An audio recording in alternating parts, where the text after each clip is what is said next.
Fear of death threatens me, the cold nerves in my stomach sharpening.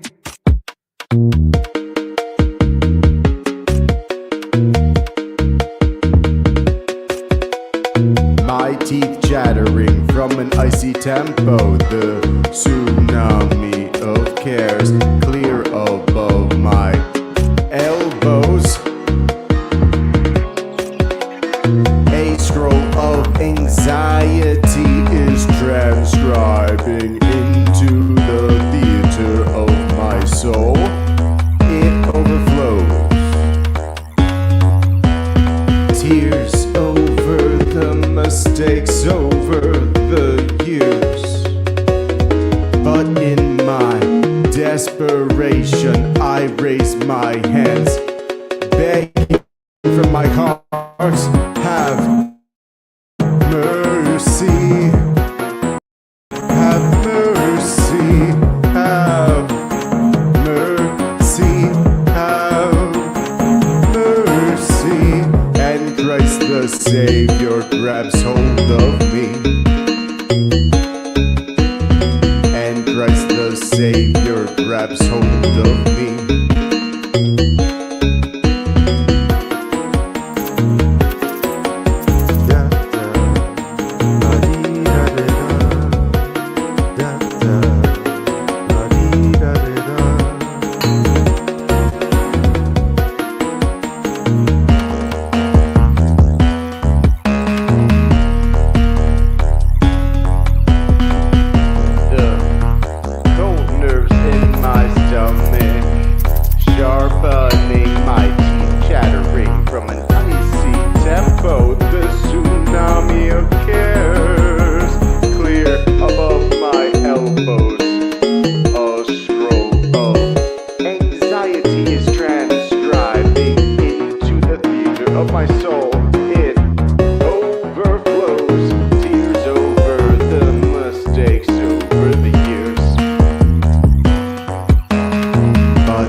The Savior grabs hold of me, and Christ the Savior grabs hold of me.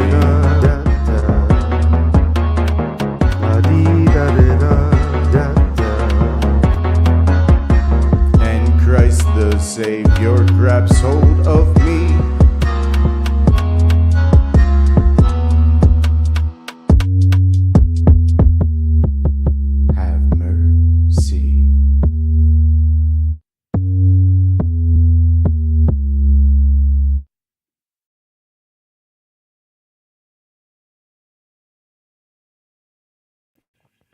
Well, howdy out there.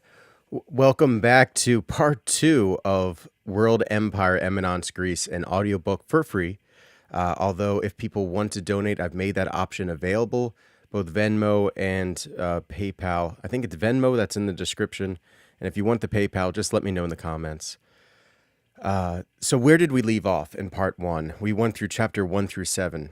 We found out that John Barike is a broken man, stricken with grief. And he's turned to the occult world and allowed himself to be possessed by a demon.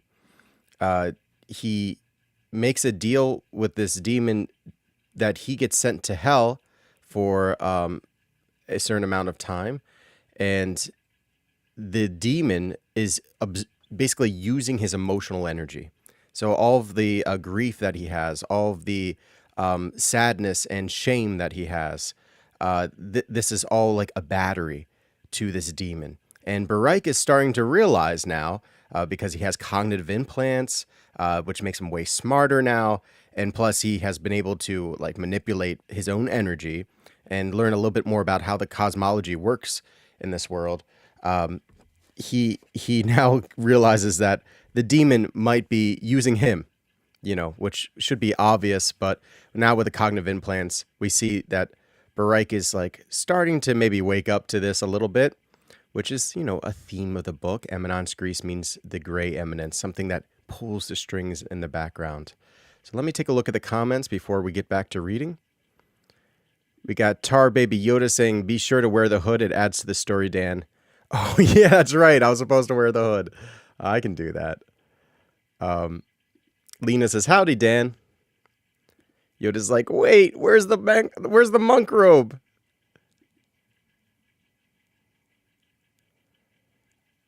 Lena says, what? What song?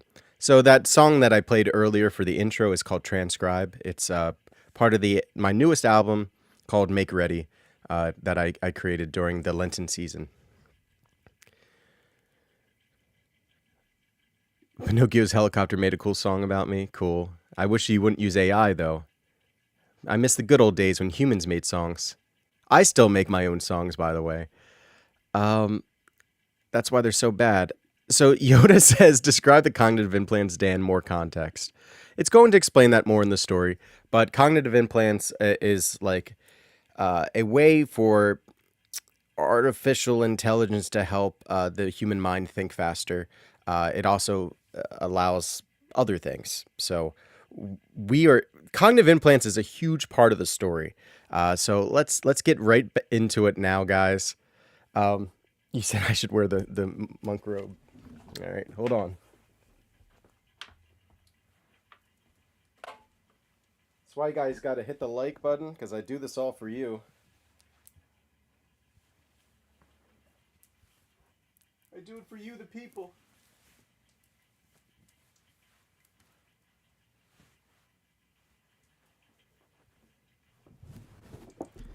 All right. You guys ready?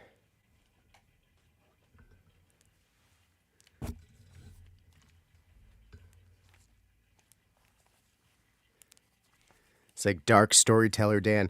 I also want to preface this by saying there is profanity in this manuscript. You don't hear me say profanity often. So I apologize. And for those of you who think it's cool, it's not cool. It's not cool to use profanity. Okay, it's a sign of spiritual sickness. But hit that like button. I've made an executive decision not to bleep myself out each time, or else it's just going to sound too off. Okay. All right, you guys got it. Let's get back into the story. We're on chapter 8. Like I said, Baraik just got out of hell, and he now has cognitive implants, and he's now the president of the United States. We have fast-forwarded narratively.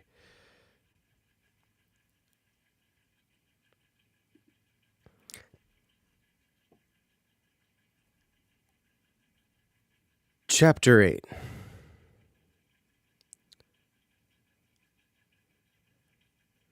Oh, no, we're actually on chapter 9. I apologize. Chapter 9.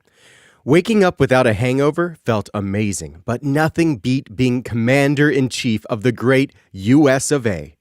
Good morning, Mr. President, Itarv said almost melodically. We need to talk. Sure. Chayaka told me everything. You had him create illusions of my wife and son. That wasn't the deal we agreed to. Itarv appeared in front of me from his signature oily blackness. What would you have had me done instead? Yank them from heaven? Even if I could do that, it wouldn't be right to send them to hell just to talk to you. You could have told me the truth. You could have told me the meeting was impossible. Then how would I have had the time and energy to secure you the presidency of the United States? You can't have it both ways. I needed that time alone to set up your wishes, which were a tall order, especially considering how little energy I got from your experience down there. Itarv shook his head. You'd think you'd be grateful. Besides, handing you arguably the most powerful position on Earth, I got you off booze, got your fat ass in shape, got the R&D funded for cognitive implants, and convinced the program manager to install the prototype units in your brain. I sat up in my bed. It was an effortless motion. I had no back pain or shortness of breath. Chayaka taught me how to manipulate my prana in hell. I could have sent you energy without me having to relive painful memories. I doubt he would do that. I turned my palms inwards and sent my prana into a ball. It didn't glow bright orange like it did in hell. Instead, I saw slight, minuscule distortions in the air between my hands, like wisps of vapor, and ever so often tiny sparks of light that flashed for a moment, then vanished. Aitarv's eyes widened. But why would Chayaka teach you? I thought I saw my real wife and son, so I used my medallions to send them to the Elysian fields. You used your medallions on 2 tulpas? You're a fucking moron. He cocked his head at me. Don't you realize how expensive those are? After that, he confronted me and I made a deal. I transformed my prana into the emotion of shame. Chayaka taught me how to harness my prana in exchange for filling up his generator. Neat. Yeah, thought for food. Anyway, talk to me about how I became president. What do you want to know? My cognitive implants didn't record it. How did you do it? Did me not having a first lady come up? It did. But we used it to our advantage. You were a grieving husband and father. You were married to the country's future. What about my cabinet? Can we trust them? Aitarv smiled. Oh, yes. Of that I am most certain. Every single one of them had to first go through a ritualistic ordination administered by the inner circle. They're all possessed by pals of mine. They can be trusted. The inner circle? If you're serious about ruling the world, you know I am. And that's without question. Aitarv gave a subtle nod. Let me rephrase that for you. Since you're serious about ruling the world, it's important to dominate every dimension of authority, including the spiritual. The most powerful magical organization was known as the Order of the Golden Rose. I staged a coup d'etat, simultaneously gutting their leadership and extracting half of their members for our purposes. The mages and witches that joined our cause named their order the Inner Circle. This is their symbol. Aitarv drew out of yellow energy a circle within a triangle within a circle. It hung in the air. This symbol represents a school of magic in which demons and humans form partnerships just like you and I did. What is the significance of the shapes? I asked them to take on this symbol because it aligns with their ultimate purpose. There's meaning in the lines. Aitarv pointed to the outer circle of the symbol. This is you. You are the outer circle. Your soul forms a continuum, like a perfectly rounded loop of energy. Aitarv moved his finger to the triangle. This is the energy you produce. It's the slain dog. It's the painful memories. It's the medium of exchange to trade for my service. His ashen-tarred index finger then hovered onto the innermost circle. And this is me. This is the demon that grants your desires in exchange for this seat. How many are in the inner circle? They have 19 in all. 4 are senior members. Aitarv assumed a lotus position and lowered his body to the floor. As he looked up at me, his red eyes were not bright, but passively lit. They seemed like 2 rubies, set on the singed face with feathers caked on in a crude petroleum. You know something, John?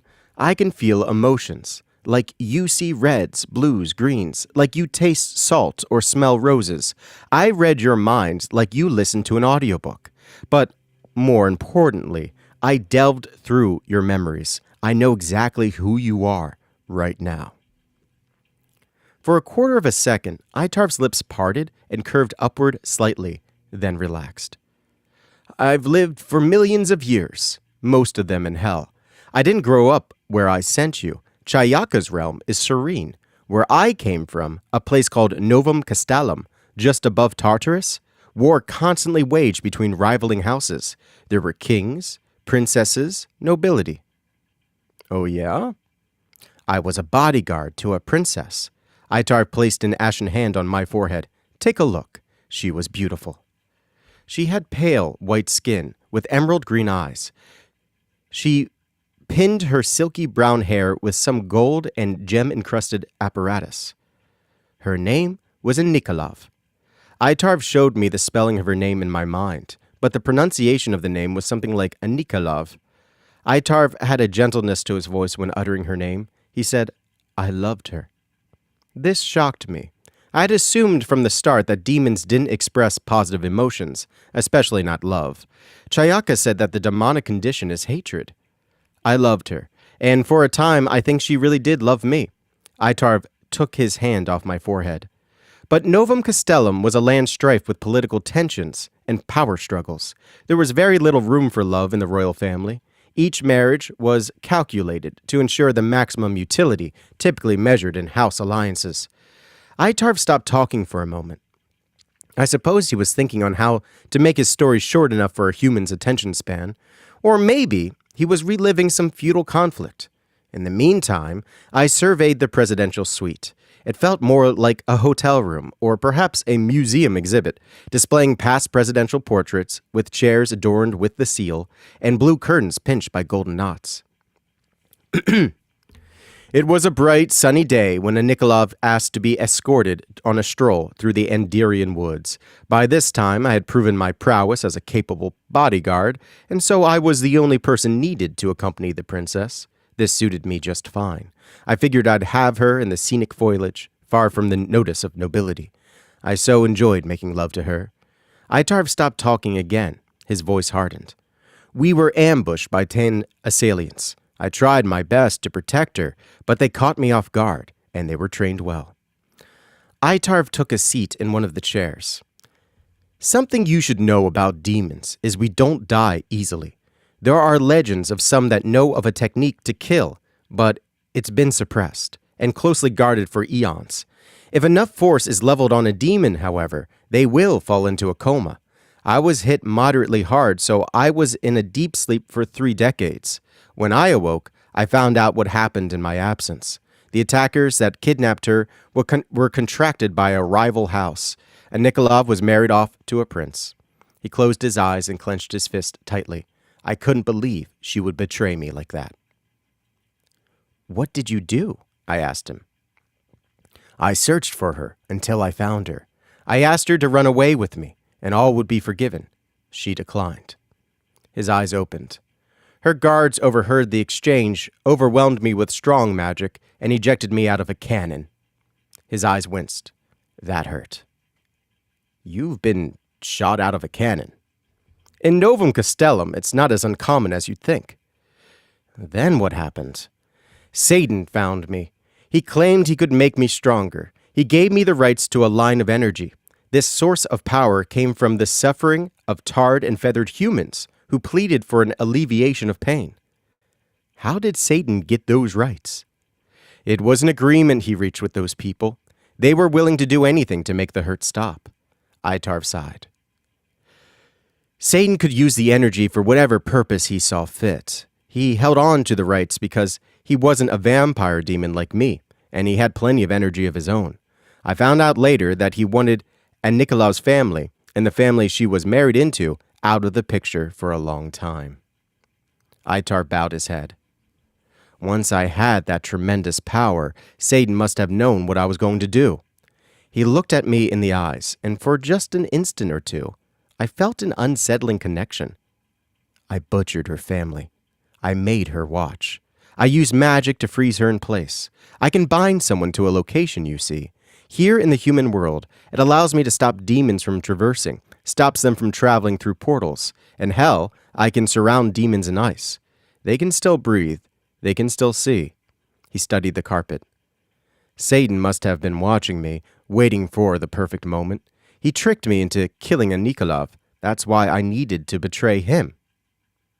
That's why I need to betray him. What's Satan like anyway? Does he have horns? Is he rude like you are? Itarv ignored my other 2 questions. Satan is a divide and conquer kind of leader. He was afraid that power was consolidating too fast in Novum Castellum. He's overhyped. I think he buys into his own bullshit.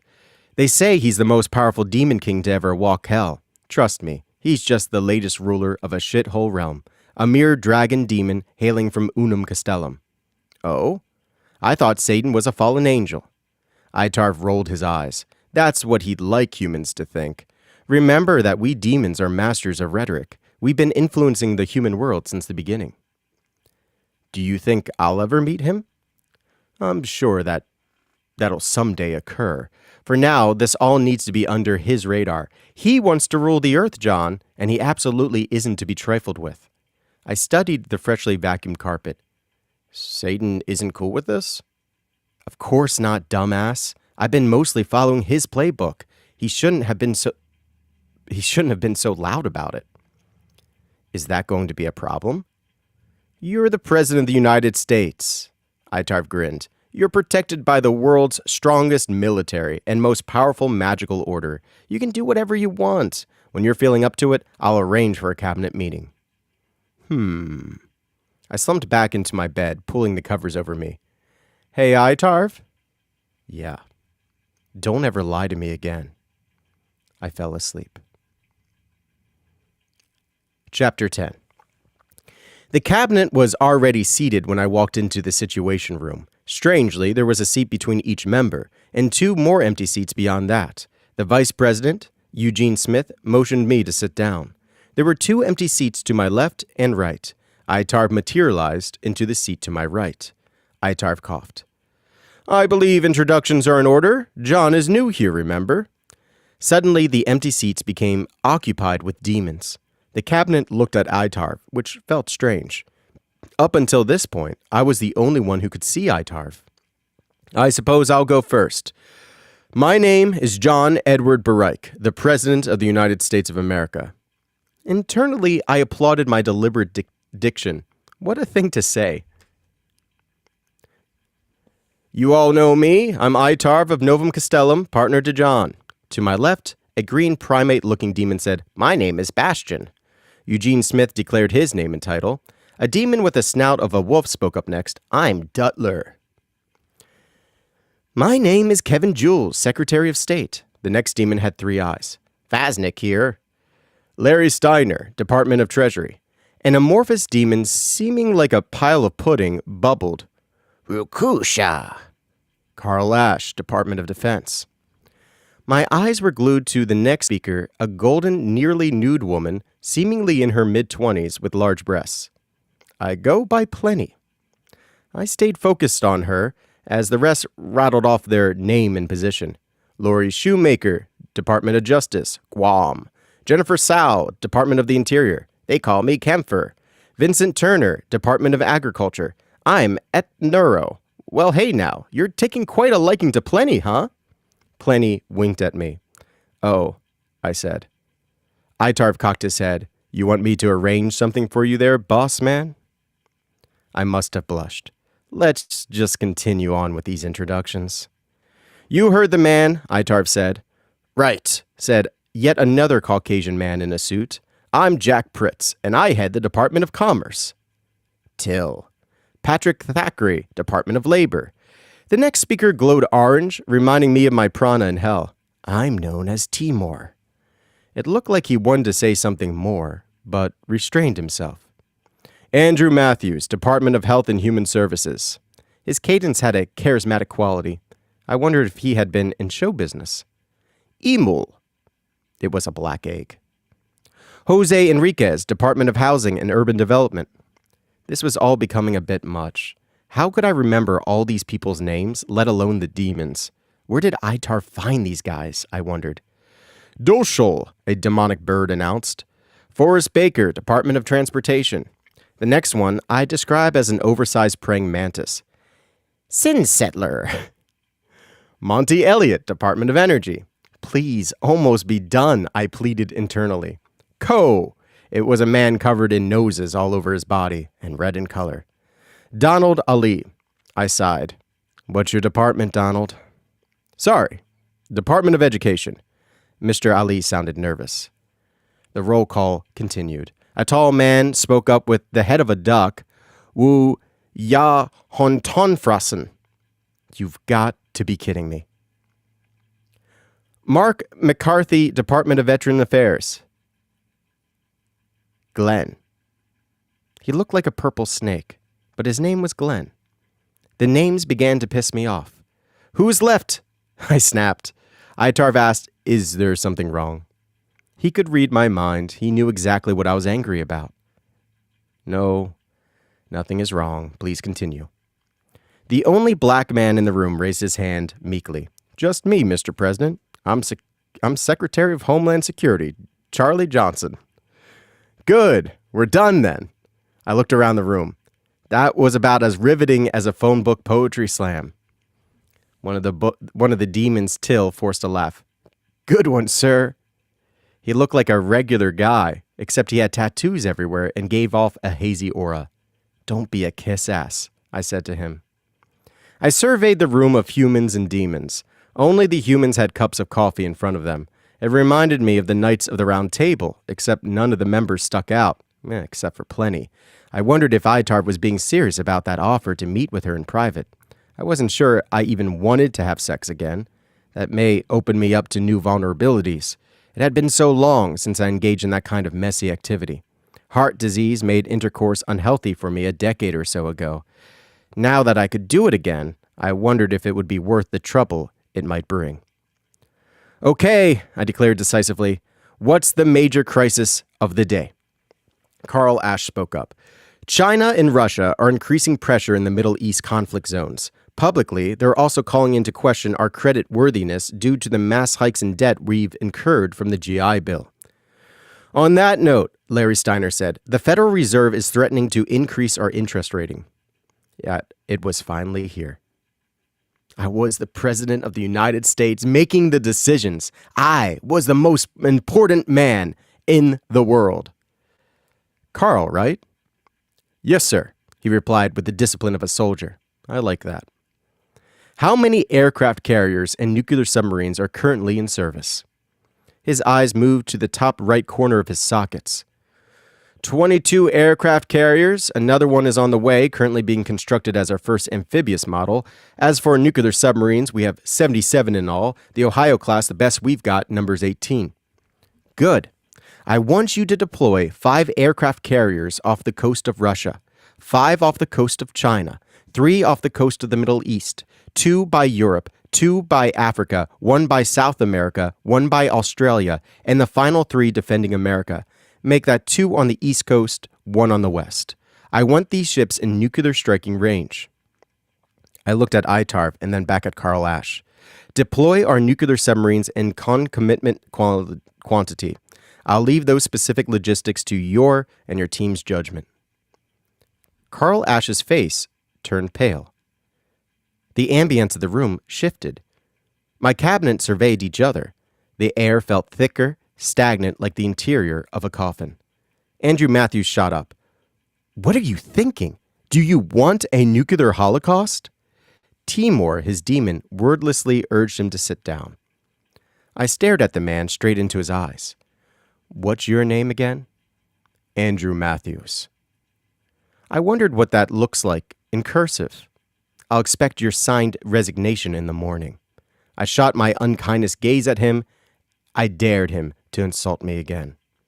Mr. Matthews shouted, Are you insane? The whole point of a cabinet is to advise you. And the first day we come to a meeting, you suggest inciting World War III? This is absurd. I can't allow you to do this.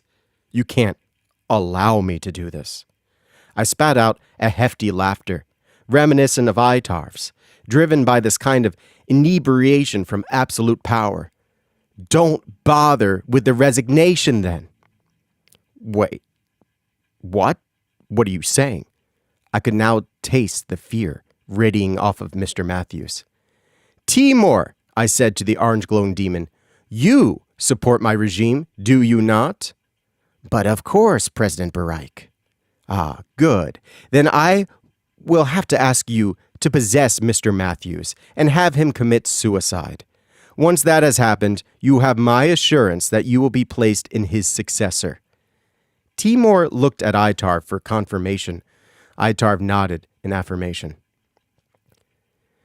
Yes, sir, President Baraik. How would you like me to do it? Mr. Matthews at this point began a mantra of denial. No, please, no. I'm sorry. No, don't do it, please. No. Oh, looky here. Seems like someone is regretting life choices, I said as Mr. Matthews had a mental breakdown. Have him leave the White House, pull a gun from the holster of a Secret Service agent, and then have him shoot himself. I pressed a finger to my forehead. Right in the head.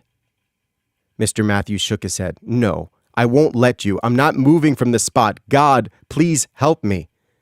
Nobody is going to help you, especially not God, I said.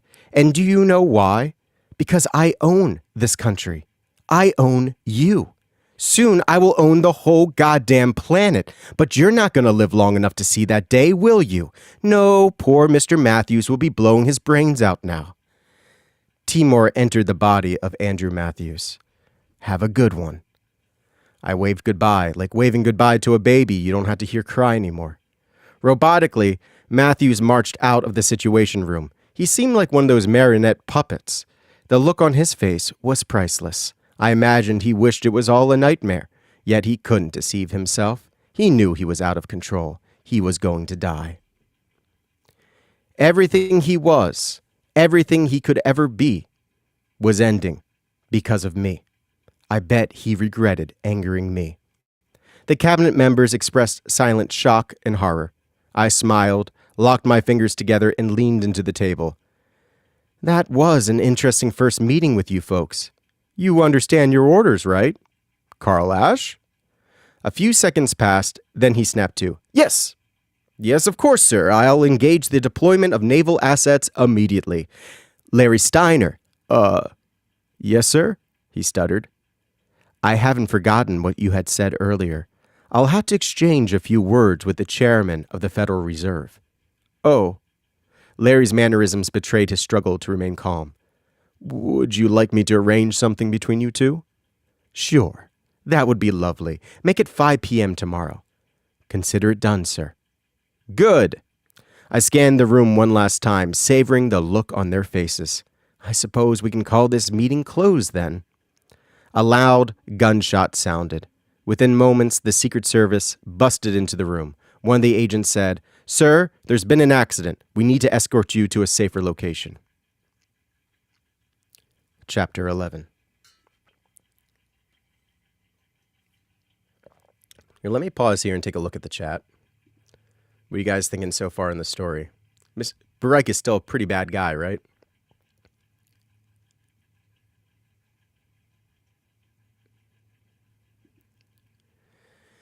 Yeah, prana in the book is spelled Prana. And it's from like Hinduist, Buddhist ideas of like an energy from your breath. Yoda says Elysian Fields, pre-Christian Roman concept of heaven. Yep.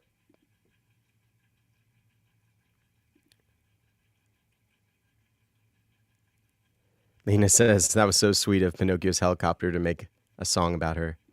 Lena says it's good, Daniel. All right, we're continuing on then. Chapter 11. The chairman of the Federal Reserve wore the finest suit, the finest shoes, and he felt compelled to rent out the entirety of the Les Ambassadeurs, the finest restaurant in D.C., to impress upon me how wealthy he was. Where's the menu, Mr. McMiller? Please, he said with a smirk, call me David. There are no menus here, just... He gestured his hand to the waitress walking up to her table. Order anything you'd like.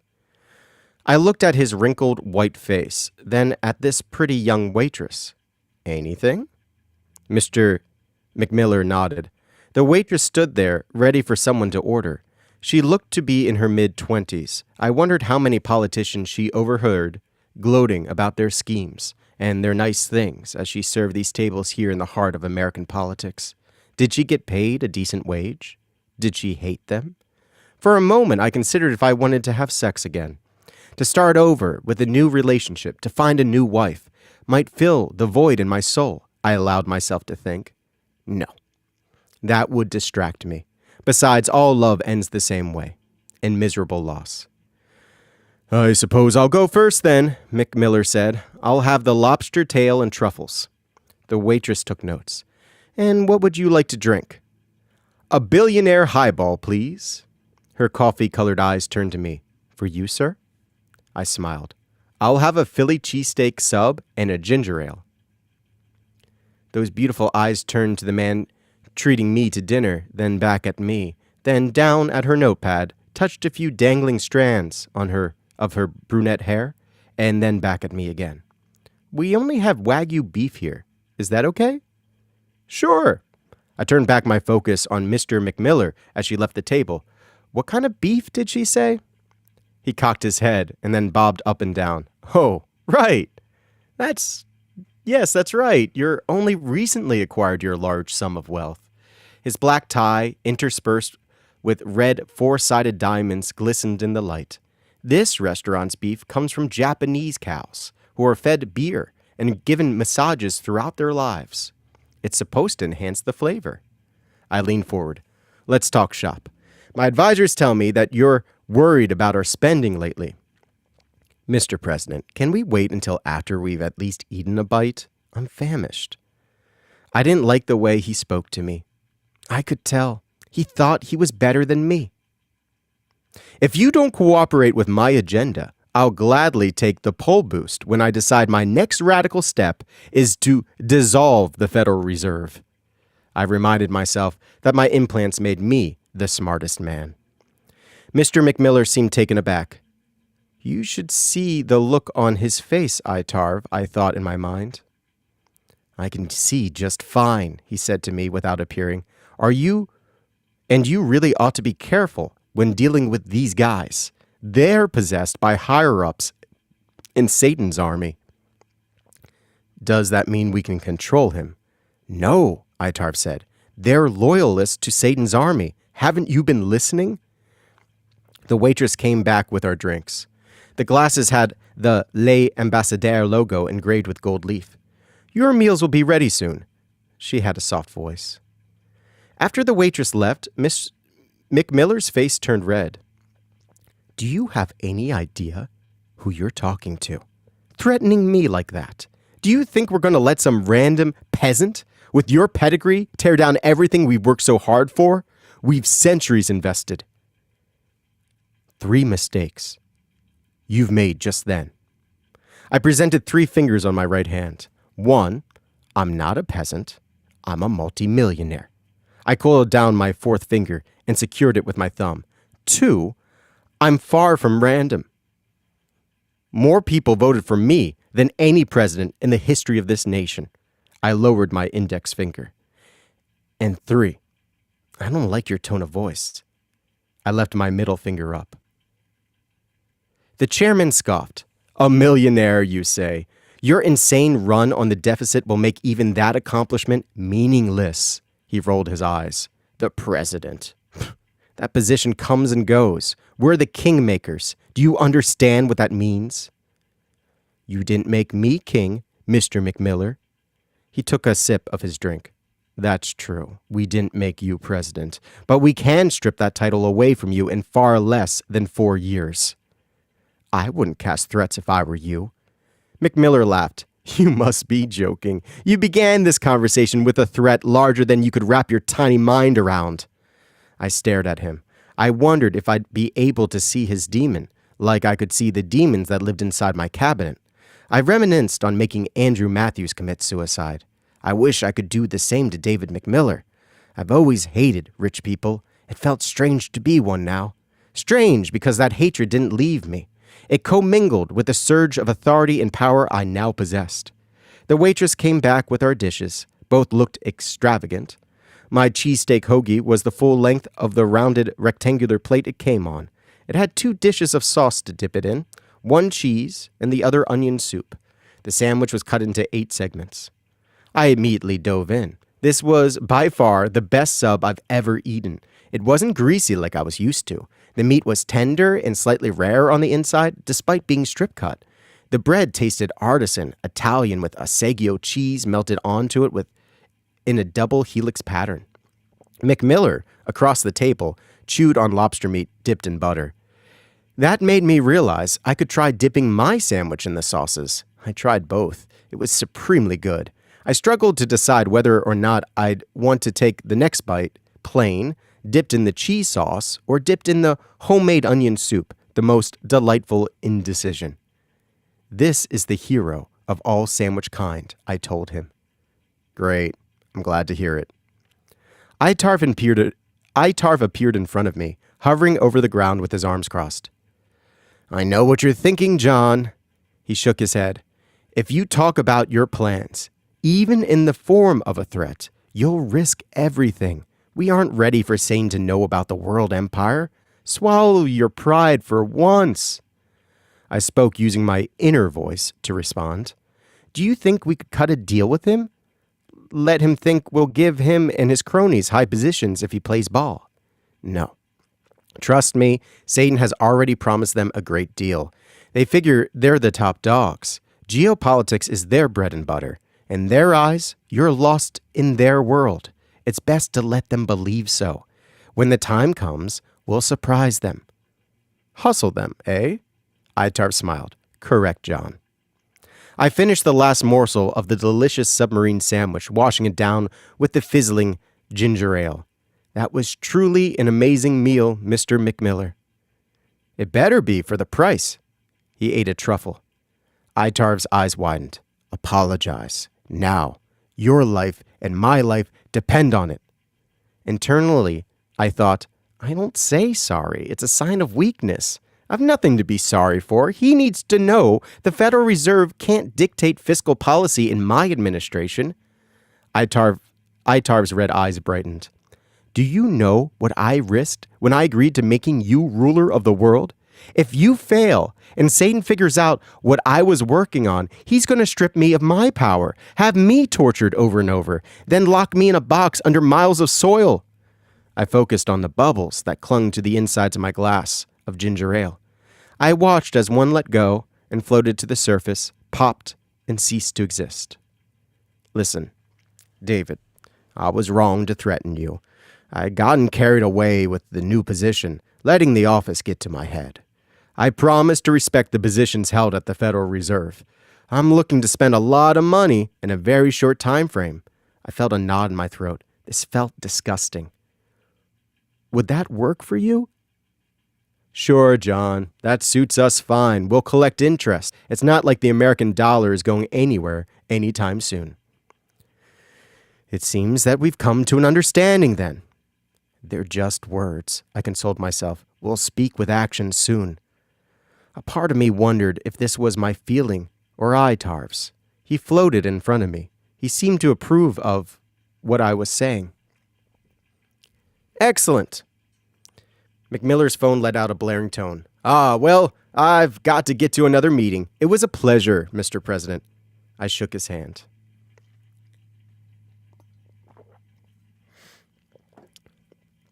Chapter 12.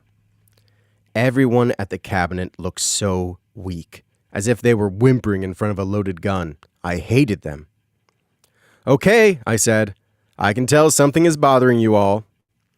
Detler, the wolf-looking demon, nudged its snout at the man next to him. Kevin Jules bowed his head. It's about the outcries, sir, over the what now? My words jolted him. Your strategic placement of aircraft carriers and submarines across the world has caused... Mr. Jules cleared his throat. Now that I knew how to convert prana to emotional energy, I could sense his nervousness like a stench in the air. Well, panic, sir, among leaders. The leaders of China and Russia in particular have been trying to make contact with you for... Yes, I am aware. I folded my fingers together. I intended on that reaction. Carl Ash seemed more staunch and confident. They're positioning for a nuclear strike of their own, Mr. President. Well, that's excellent to hear. Have our ambassadors inform them that we're merely running a military exercise. I thought about that immaculate sandwich from before, the Philly cheesesteak sub. This is a fragile situation, Eugene Smith loosened his tie. If we maintain silence for much longer, I swept at the air with my hand. Carl Ash massaged the back of his neck. We're going to need an operational framework in order to convince the other world powers that we're running a drill. Then find something convincing. It's the job of the military to be prepared for every possible contingency. Find whatever fits our current positioning and execute it. We never planned for this type of exercise specifically because it could be misinterpreted as an aggressive conquest for the world. I expect something from your team quick. We wouldn't want to give any of our friends at the UN the wrong idea. I leaned back in my chair. The only thing left is a homework assignment for the rest of you.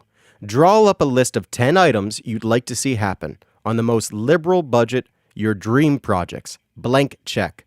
Mr. Johnson? The Secretary of Homeland Security erected his spine in attention. I'd like 50 items from your list. Beyond this, I want you to include the largest possible budget needed for the Orion project, cognitive implants, and a 35-ton bipedal tank. I looked over at the Secretary of Treasury. Larry Steiner, I want you to formulate the largest possible financial aid package for all third world nations. Consult with Amnesty International. Approve the funds by tonight at the latest. I'll be having a meeting with the leaders of the nuclear powers tomorrow evening. The cabinet all took notes. The scribbling and lack of eyesight reminded me of primary education. I reminisced on those times. The early mornings, waking up groggy-eyed, my nose congested from allergies. I couldn't stomach breakfast. The anxiety formed bricks in my guts, grinding along my intestines. I swear to God, he must have hated me from the start. I stopped thinking about that, instead wondering why I would hold on to those mundane memories. It mattered so little, nothing compared to this. The rush of adrenaline, as if I teetered on the edge of a skylift, a cold wind screaming at my senses. You've got your orders, I crossed my arms. Now get to work. They scampered out. Chapter 13. I heard a knock. Sir. Yes? Larry Steiner walked in. It's the dramatic budget increase you asked for. You made it as large as possible. You dotted every T, crossed every I? Yes, Mr. President.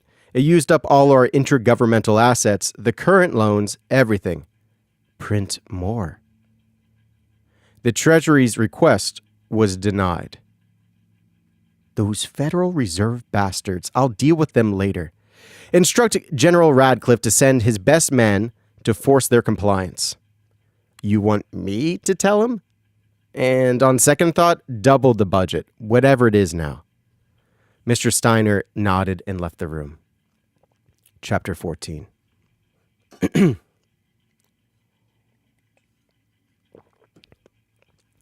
I had the leaders from France, England, India, Russia, and China in front of me on computer monitors set up at different stations along a rectangular table. The lighting in my room was dim, but everything else was well lit.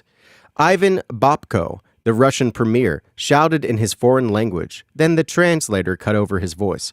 Why are you posturing for a nuclear strike? I wondered if my cognitive implants could be programmed to automatically translate other tongues.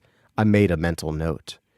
The leader of China, Fa Zheng, echoed the sentiment. This is unacceptable. England's Prime Minister William Brown said, Why weren't we notified of your military drill beforehand, Barack? The President of France, Baptiste Bonnet, and the President of India, Zartaj Deep, spoke at the same time. They both awkwardly paused, tried again at the same time, and then Baptiste said, You go first, Deep. These people controlled giant swaths of humanity. Are you trying to destroy the world? Zartaj Deep said. Baptiste Bonnet gestured his hand out. Precisely my question. All right, I said. The reason why I called you all forth to this meeting is because I believe the six of us can rule the entire planet together. I'm talking about true, lasting peace. You're insane, Brown said. I think the rest of the leaders were unsure their translators were accurate. I'm willing to wager the existence of humanity on it, I smiled. Gentlemen, if we don't come to an agreement on this arrangement, I will launch our full complement of nuclear weapons. This will ensure complete annihilation. Our best tech guys and their fancy computers seem to think our attack will vaporize a bunch of matter into our atmosphere, and yada, yada, yada. The planet enters a radioactive ice age. So it actually doesn't matter if you choose to retaliate or not. Deep placed his hand on his forehead and muttered, This is it. Maybe I am insane. Grief does that to a man. I've lost everything, and now I'm taking everything back. Besides, what does it matter? This world is mad. Mad for not insinuating some overarching government sooner. As nation states, we live in the Old West. We need law and order. I refuse to live in a world with the constant threat of war. I refuse to live in a world where most people lead short, brutish lives. I refuse. There's no logical reason preventing us from forming a singular government. You assholes rather dance in circles and compete to win and scheme and let the majority suffer and backstab. I was running out of air by the time I said backstab. Deep looked up into his camera. Baraik, what are you doing? Deep looked up into his camera. Baraik, what you are doing will not lead to peace. I closed my eyes. I was doing it. With mere months into the office of the President of the United States, I was already getting a promotion. Baptiste Bonnet shook his head. Peace cannot last if born through aggression. The peace will last. Once people taste it, they won't ever want to go back to the old ways. I pulled out the football, the device I had programmed to fire all nuclear capabilities. This, I tapped on its case, this is the only way of making us come together. We can give each other equal power. We can foster in a new era with a new digital currency as endless as the stars. The world empire will reach out and harness the resources in space. Abundance will be a concern relegated to the history books. So what's the name? The world empire? Not the Baraik Empire? We really will have as much say in what's happening as you, said Ivan Bopko. Fa Zhang shook his head. You're considering listening to this lunacy? He has a gun pointed at our heads. What precedent does this set? What about next time? Do we suck his cock the next time he threatens to self-destruct? Fuck this guy. Mr. Zhang, these sexual advances are making me feel uncomfortable. I opened the football. It felt like a well-made briefcase on the outside, but it looked more like a pregnant laptop on the inside. I wondered if they updated the circuitry over the years. What choice do we have? Bopko shot back. The negotiations lasted for hours. There was back and forth about arbitration in case of disagreements between states and the appeal process for adjusting the global digital currency. I let them mostly iron these points out themselves. The details didn't matter. A white glow circled about their heads at times of agreement. I wondered what that meant. Was I sensing a different type of energy? An emotion, perhaps? Eventually, I got my deal. We need to have a speech on the same day, this Thursday, at the same time, 1 o'clock UTC, in front of our people. I leaned back in my chair.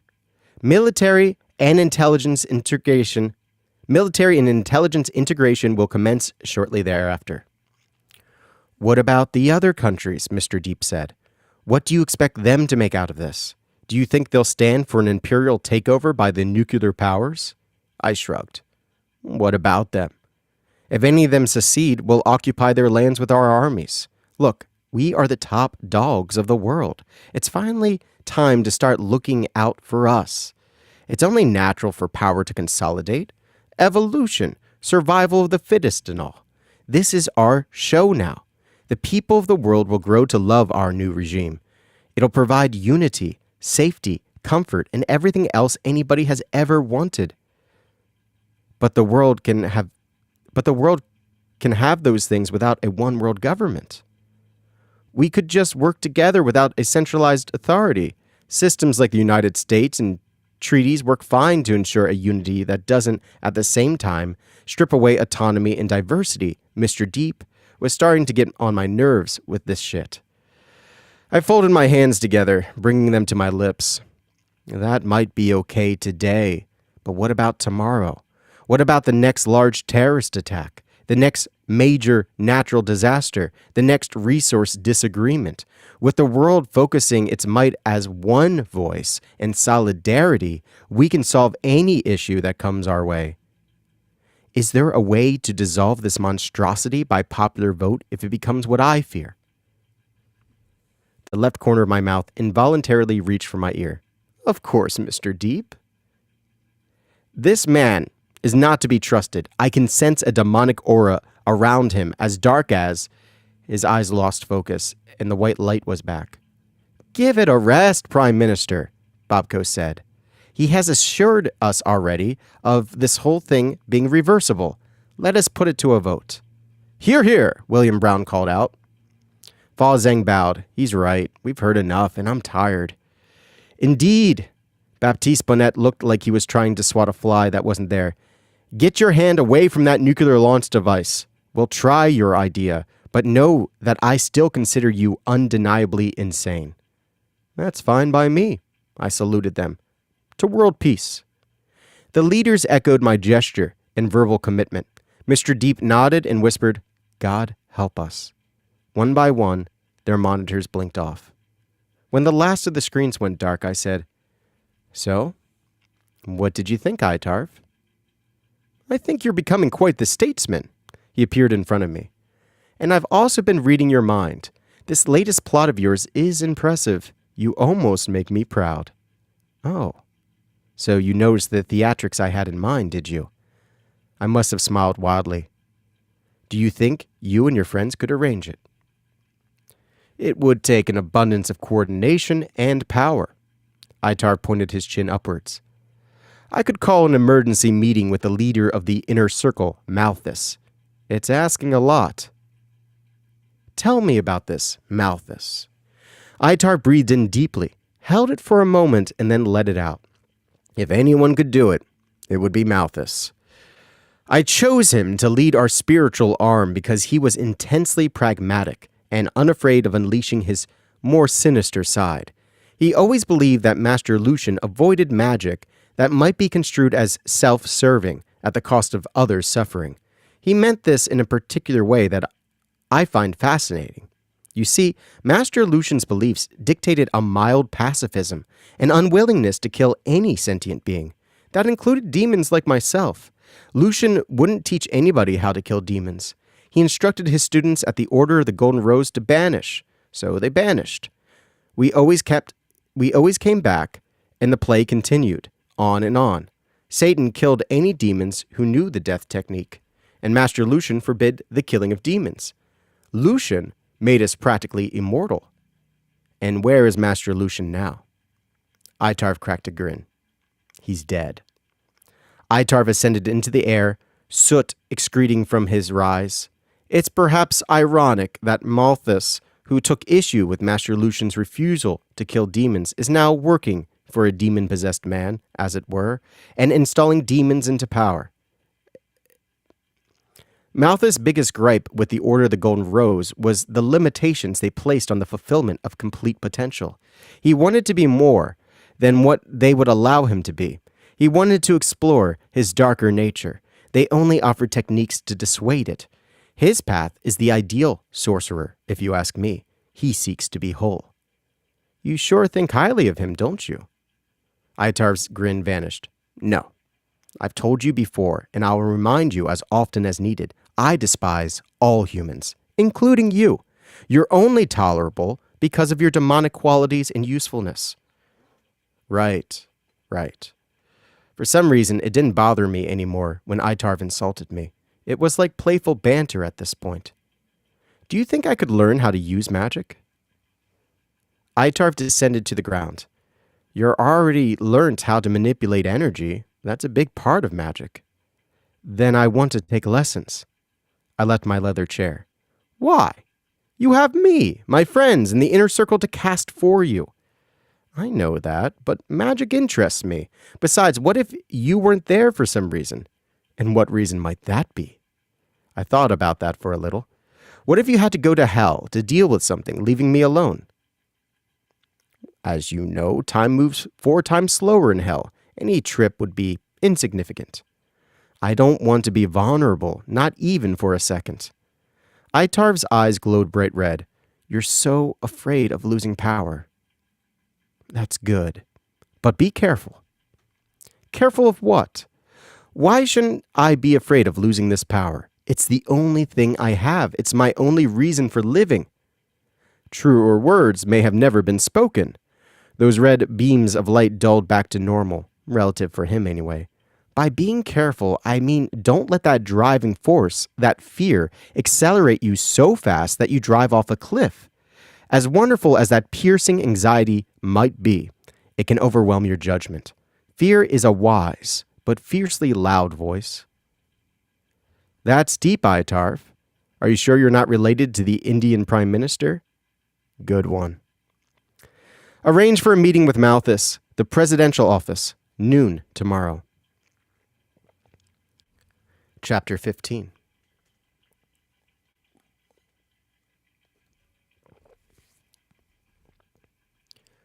So let's pause there, take a look at the chat.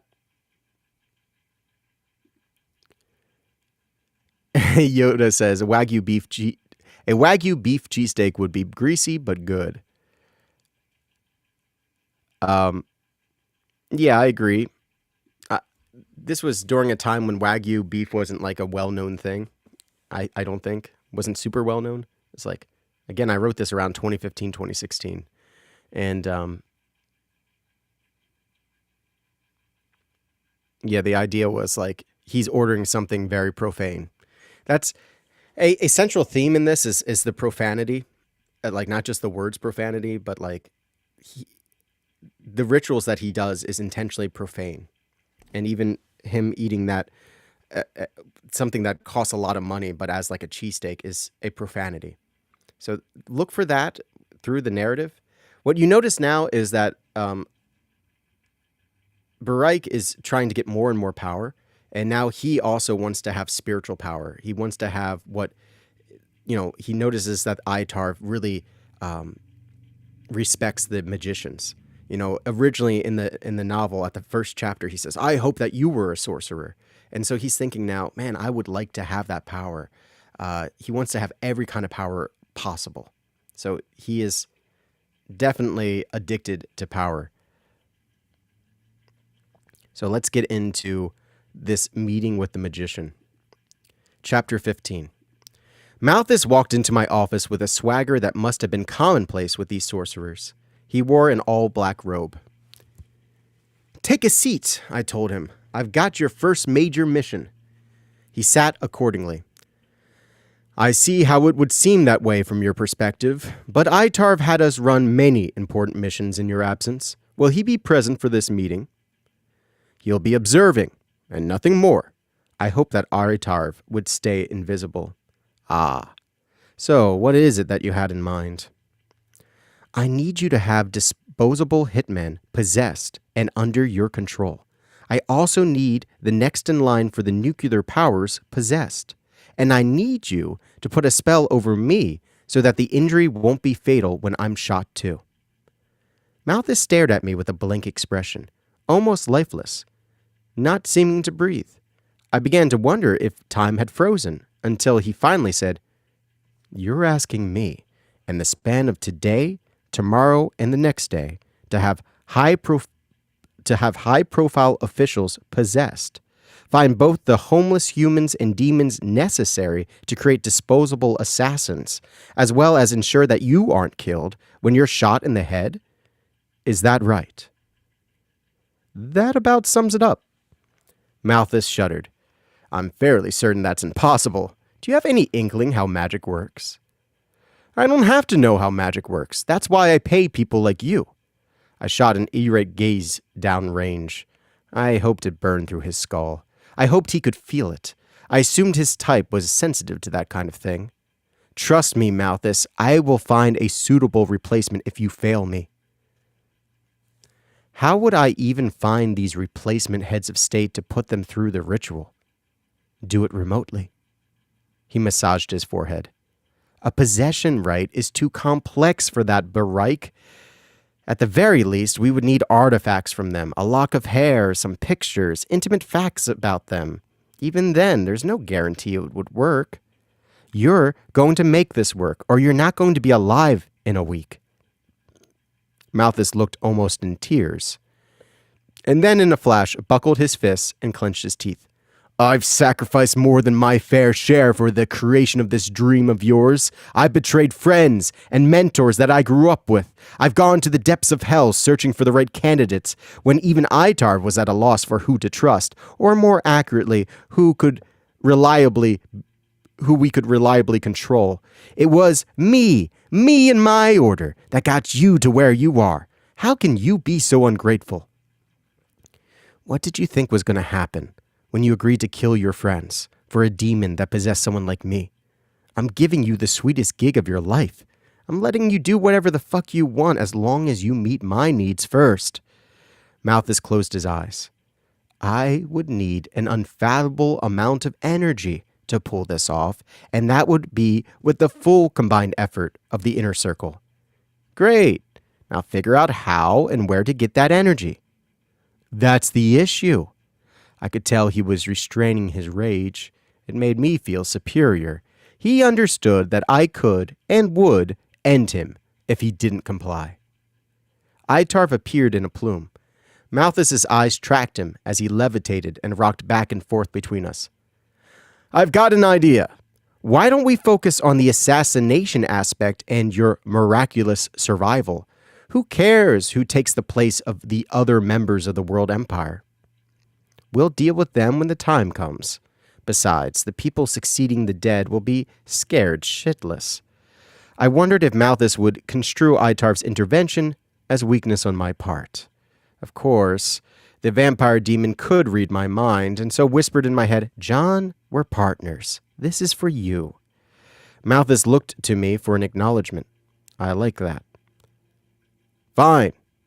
Can you handle preparing the hitman and placing a powerful protection spell on me? Malthus nodded his head. That is doable. Good. The next thing I want to hear from you is confirmation that the plan is a go by Wednesday. Malthus bowed his head again. To perform your protection spell, we'll need you to be present at our ceremony. Itarv backed up his claim in secret. Can't you enchant a necklace or a ring that I wear instead? For a protection spell this powerful, the item in question would have to be something closely tied to your personhood, like a vital organ or skull. Or my cognitive implant? Wouldn't that work? Malthus paused. Cognitive implant? I have a chip in my brain that boosted my intelligence and memory. That exists? He exclaimed. I can have another one and backup prepared for you immediately. I'll have a second one installed. Yeah, that would work then. Good, you're dismissed. Malthus left. Itarv asked me, You're going to have 2 installed now? Cautioning you to not let it get to your head would be fruitless, eh? A man in my position can never be too smart. And what position might that be? Itarv knew what I was thinking, but savored the act of forcing me to articulate it. You know, I'm reminded of a phrase. Did you notice me repeating it in my head yesterday? Praise be Barike. Isn't that catchy? I heard it from one of those musicians that campaigned for us while I was in hell. I remember. It was from the rapper Manic Money in the song Roosters and Coops. It became a hit. Chapter 16. Itarv took away any lingering pain from the brain surgery. I wondered if the crowd of thousands or the millions of viewers at home watching on their high-definition screens could tell I had the operation. They cut my skull at the topmost of my head. I was assured that, as long as I didn't bow my head too low, it wouldn't be visible. It was impressive that the bright stage lights didn't blind me. I looked down at the podium, studying the wood grain. The crowd was silent. They waited for me to speak. The rush of adrenaline made me giddy.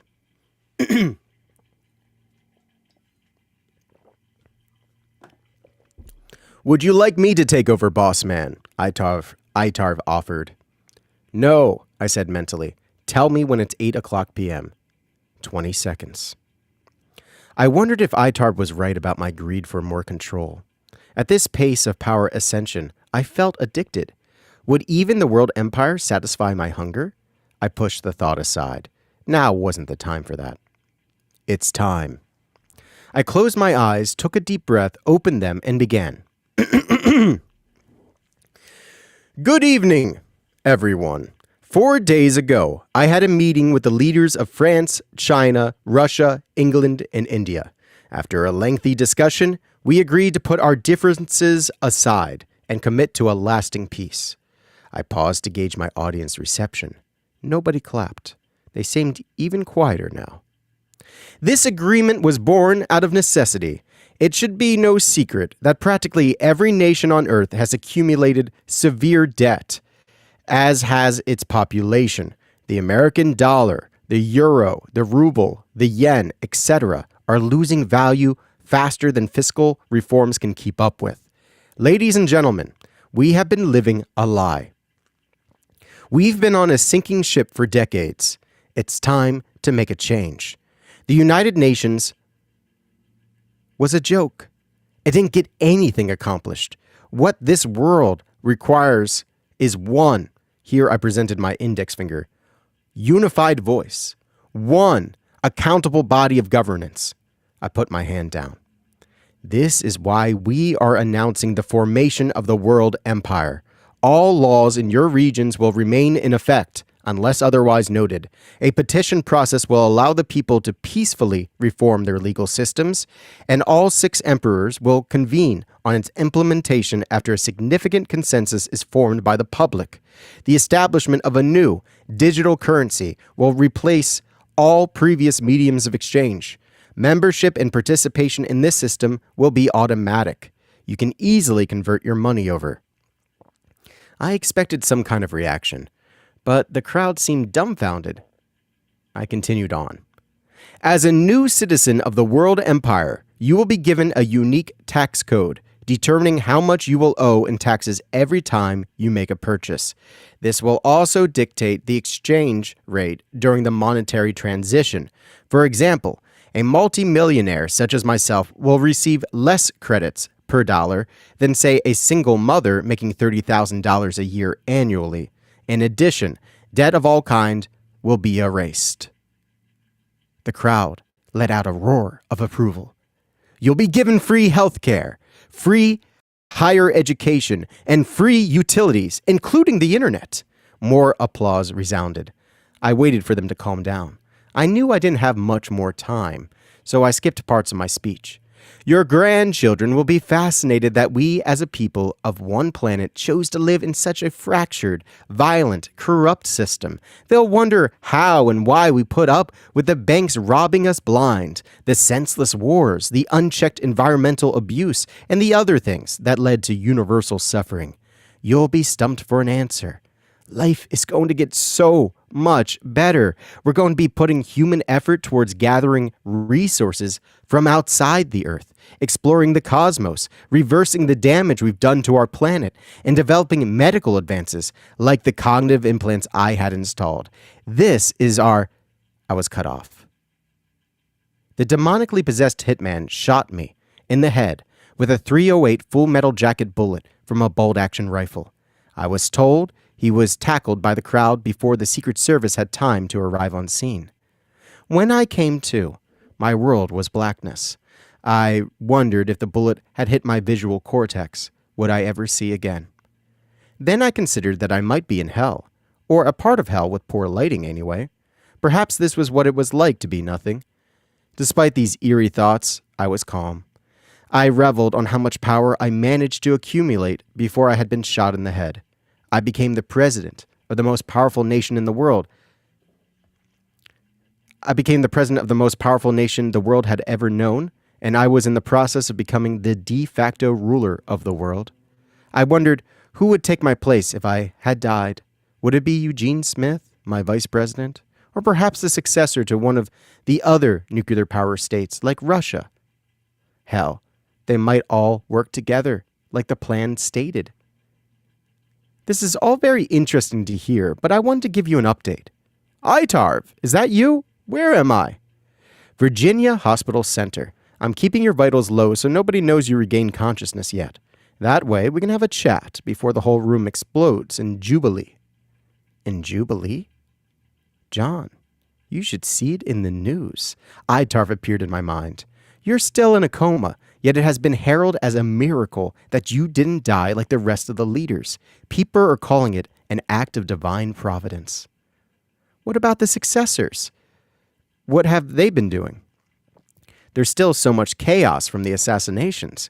Eugene Smith has been coordinating the secure digital currency using all the greatest minds of the public and private sectors. Exchange rates are being negotiated as well.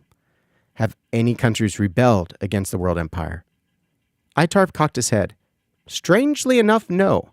I guess they're playing it by ear. We did promise to raise their economies up. He crossed his arms. But the Islamic extremist groups are pissed. They're no threat. In fact, soon we'll make it impossible for them to operate. How so? Well, in a number of ways. The U.S. R&D department has been going to town in response to your latest request to fund every viable project and expedite testing. There's even a working prototype of that bipedal tank you wanted, although they've only been able to make it work on the surface of the ocean so far. Itarv grinned. Combined with weapons from Russia, China, India, Britain, and France, the army of the world empire will be so ridiculously overpowered, no mortal enemy will last long. I pondered on that for a moment. Having a manageable enemy is good for cohesion. I hear your thoughts, John. We might be able to manufacture our own enemy. That won't be necessary. You'll make plenty of enemies the old-fashioned way. Besides, the slaver magi used wars for energy. Our plan is much more efficient and complete. The peace we keep will legitimize our authority. Slaver magi? My mind's eye, my imagination that saw Itarv without opening my eyelids, zoomed in into his image, down to the black ooze-covered feathers. 2 or 3 centuries ago, a group of powerful warlocks and witches gained the support from wealthy families sympathetic to their cause for complete, secular, tyrannical world 2 or 3 centuries ago, a group of powerful warlocks and witches gained the support from wealthy families sympathetic to their cause for complete, secular, tyrannical world domination. Together, the Alliance had enough resources to orchestrate massive wars, eventually summoning the Demon King, Satan. They made a pact. They would seat Satan as ruler in exchange for the highest positions in government.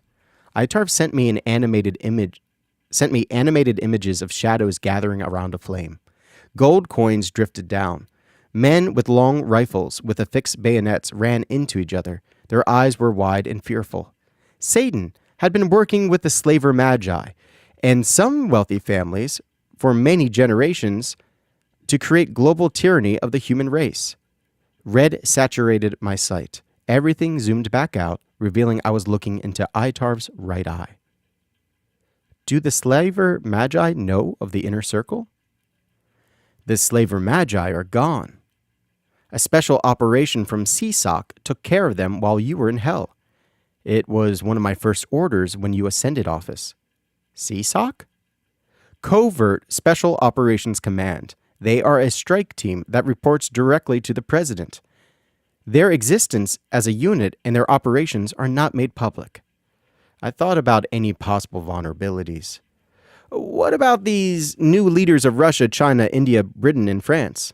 Itarv laughed. Ah, yes, about that. What?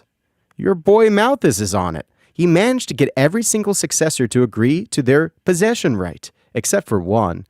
We won't have to worry about him. My heartbeat started to increase. I became thrilled that it was finally mine. I had it all. I heard my monitor beeping rapidly. A nurse rushed in. I opened my eyes to stinging light and blurry vision. It began to clear. I saw a young woman's face. She reminded me of my wife when she was 20. She touched a button on the wall. Secret Service members rushed in. I noticed potted plants and cards and balloons. A doctor moved past my security detail. He said, "How are you feeling?" I feel like I've been reborn.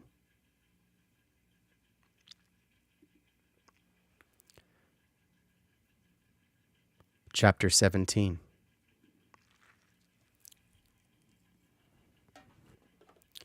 I flipped through the news channels on my television set. I was the news. People were getting a tattoo of my bullet hole wound on their foreheads. People were chanting that phrase I love so much, popularized by the rapper Praise Be Barack.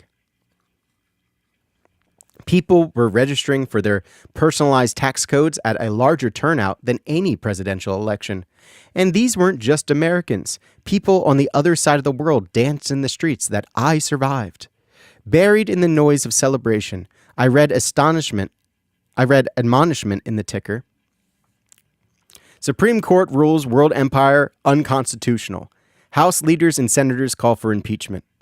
I hated the ticker in the news. It divided attention. I always thought if it's newsworthy, they should have the anchors talk about it, not scroll text at the bottom of the screen. Itarv appeared. Don't worry about it, John. The Supreme Court and Congress are no longer legitimate. They are in exile. They meet over chat rooms and at bars. It doesn't matter what they decree. The people are behind you. Itarv seemed to study my feet. What's wrong? Timur reported back. Timur? He was the demon that possessed Mr. Matthews, you know, the guy you had kill himself. You promised Timur the rights to Mr. Matthews' successor. Oh, yeah, that's right.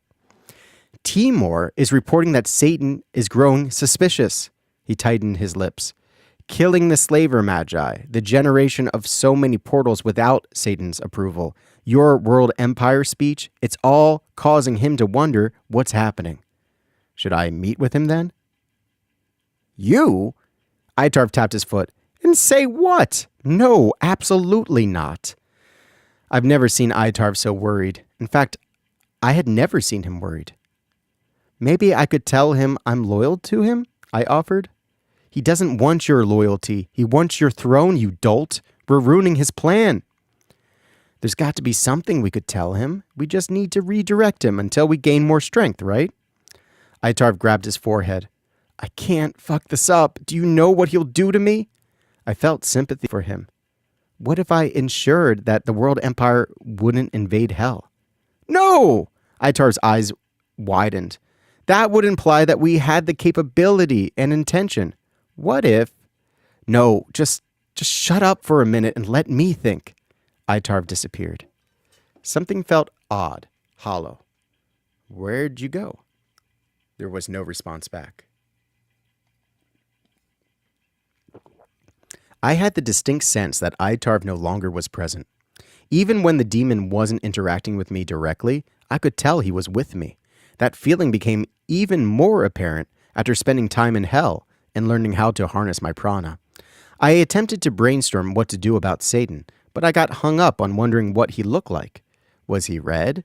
Did he have horns? Did he carry a pitchfork? My attention shifted to the television set.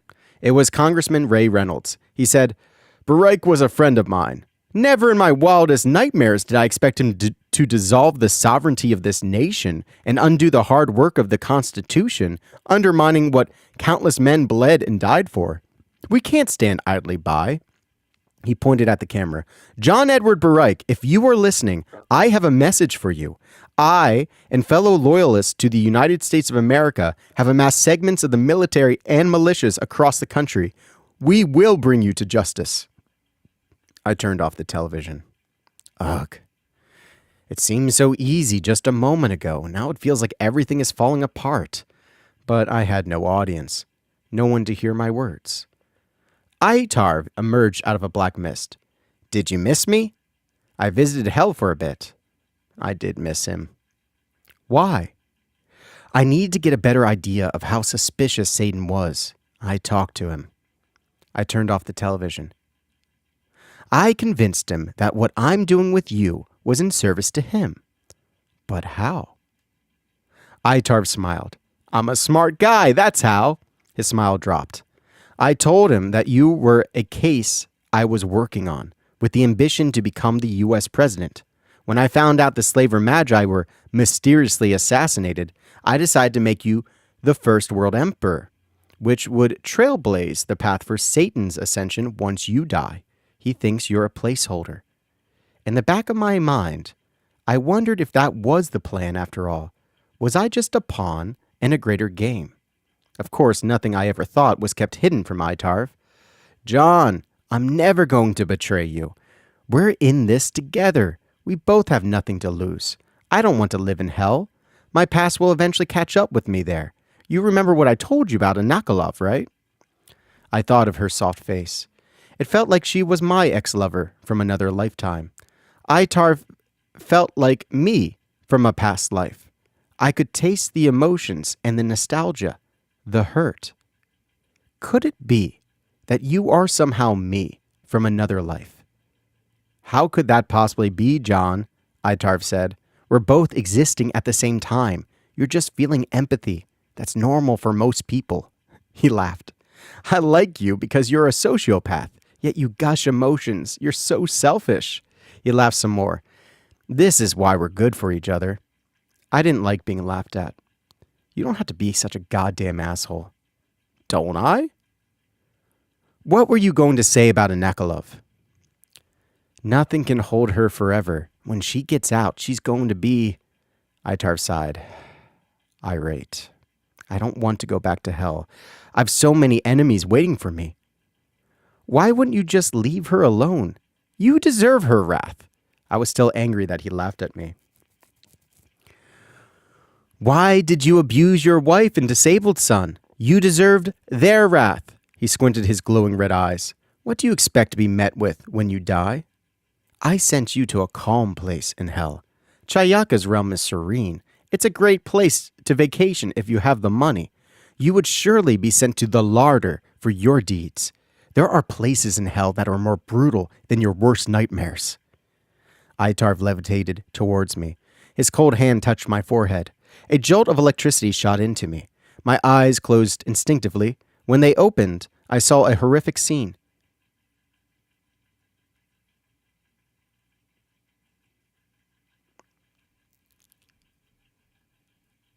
Itarv's hand lifted off my forehead, and I was back at the White House.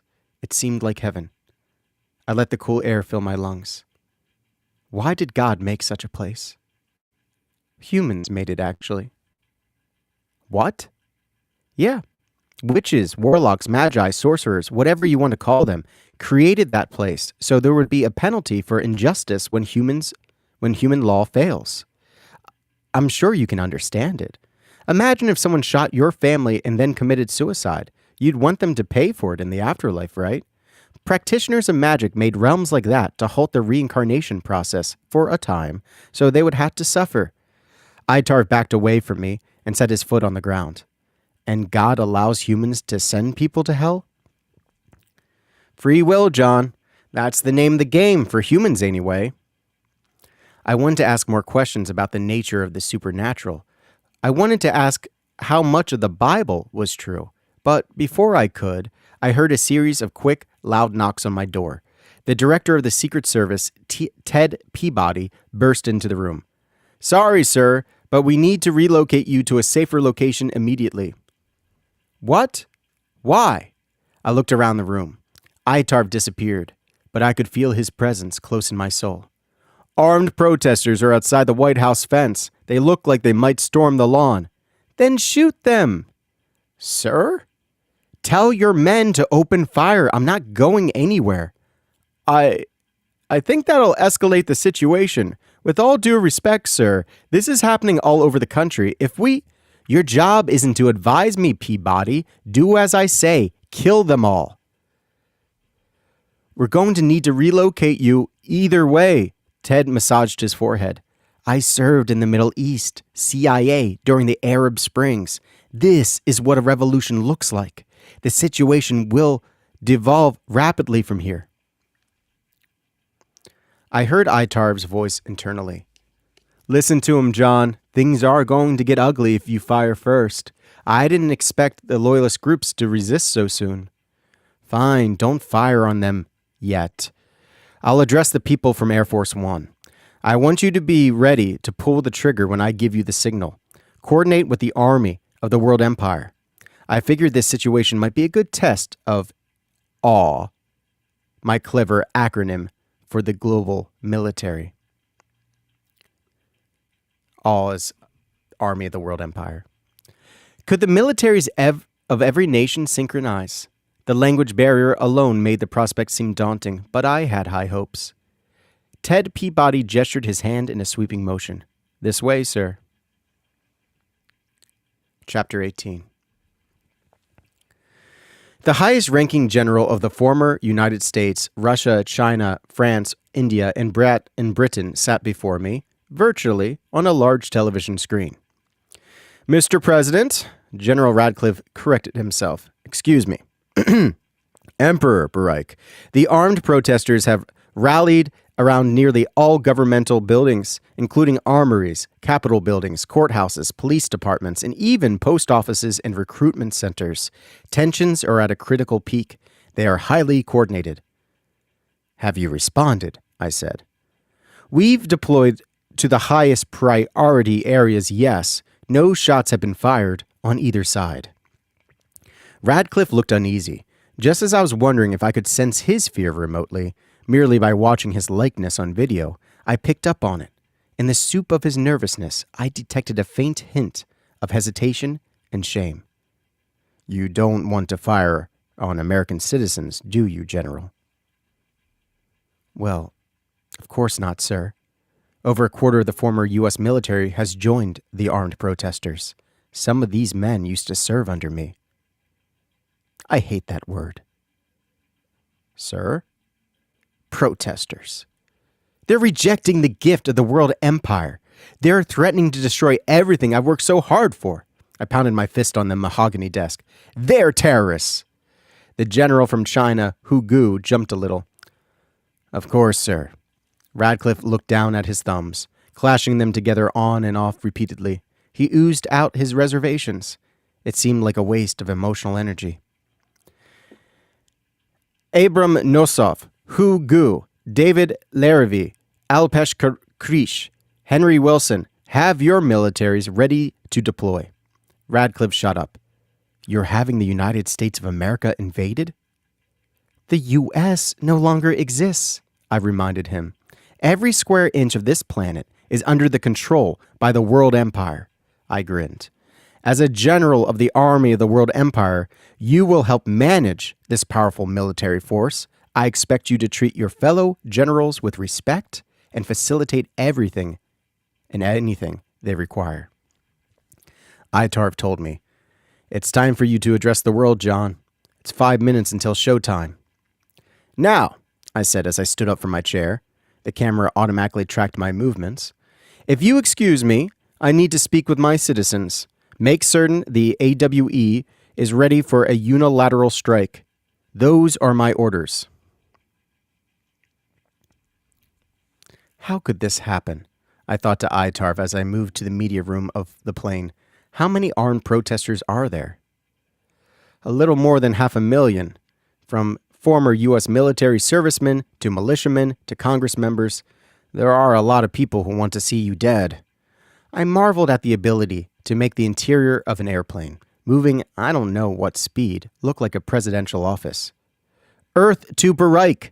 Itarv appeared in front of me. I stopped walking. What do you plan on saying to the world? This speech may end your reign if you're not smart about it. Suddenly, it felt as if my heart wasn't working right, or the cognitive implants, or both. My head was spinning. My breathing seemed too shallow. My legs granted me no purchase. What's happening to me? I sat down on a chair in the hallway. My vision warped. I now stood in a dark room, facing Itarv, who said to me, You're having a panic attack. I'm using the energy to have this meeting with you. He flashed a quick grin. It's kind of neat, isn't it? A panic attack? I've never had one of those before. You should be feeling better now. I assessed myself. Yeah. Good. Now let's talk about this speech. You don't want to make the protesters martyrs. Don't call them protesters. Please. John, don't. I'm not one of your subordinates or citizens. We're partners. I know what's up. I know what true terrorism is. What you've done is seize power illegally. You destroyed the United States of America, the greatest social experiment in history. Why are you surprised by this reaction? It could be way worse. You're quite lucky. Lucky? It's fortunate that these people are coming out against you early. We're still in the shock phase. How you deal with them will determine how long this coup d'etat of ours will last. Aren't you supposed to be able to read my mind? I looked around Itarv at the pitch darkness and wondered what lit us up. Was this a place in hell or a region of my mind? It appeared to go on forever.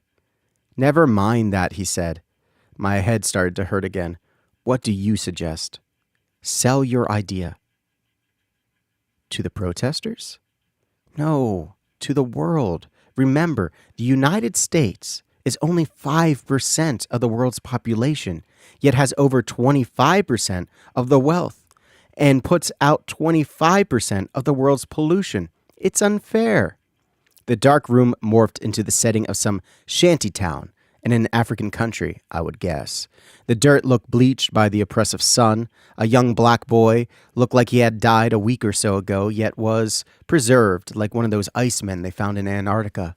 He moved, cupping his hands and outstretching them towards me. His skin looked like it could barely hold his ribcage without tearing. Can he see me? I asked. We were back in the dark room. I preferred it here. We shouldn't be selling the world empire to the Americans. We should be selling the idea to those who are starving. Itarv's demonic aura blended well with the blackness. It was mesmerizing to stare at. Are you saying that I should make an example of the protesters and show the world the full might of all? That is a clever acronym, you know, Itarv smiled.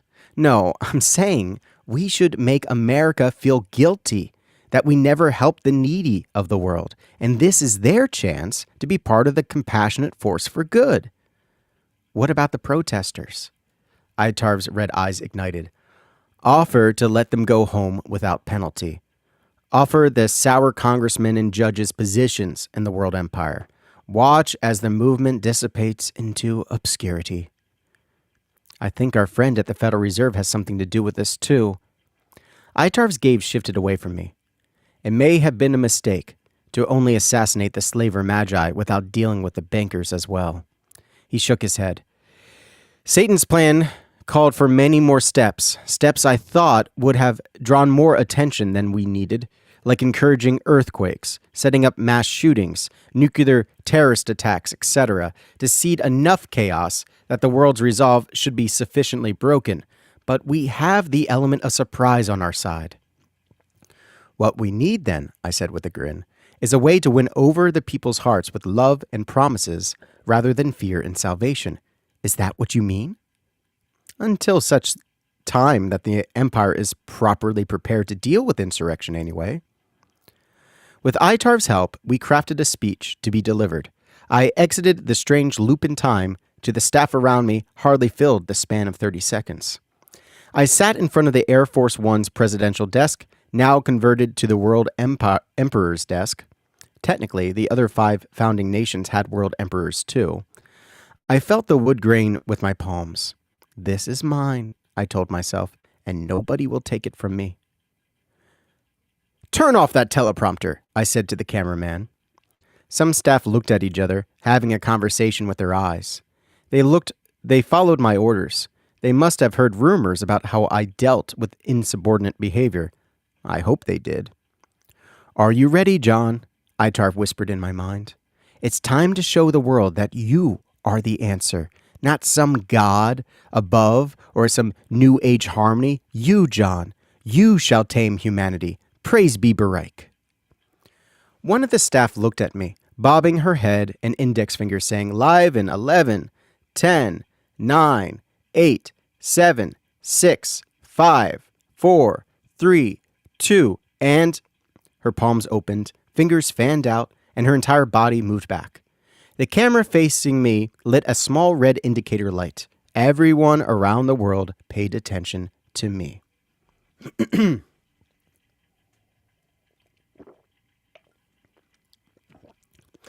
Not even a week ago, those afraid of change took the life of brave leaders across the world. They tried to kill me too. We had a vision of the future where all of humanity worked together harmoniously to accomplish miracles and reach our full potential. You see, humanity has an addiction to war. We've been doing it for so long that we can't imagine a world without it. But the initial emperors and their reluctant successors did and do imagine a world devoid of senseless conflict. I slowly shook my head, allowing tears to dwell. I thought of the day my wife committed suicide, leaving me to face everything on my own. I counted to 9 in my head. It must have seemed like forever to the camera crew and to the world. I'm addressing the people of the nation I was elected president. I waited another 3 seconds.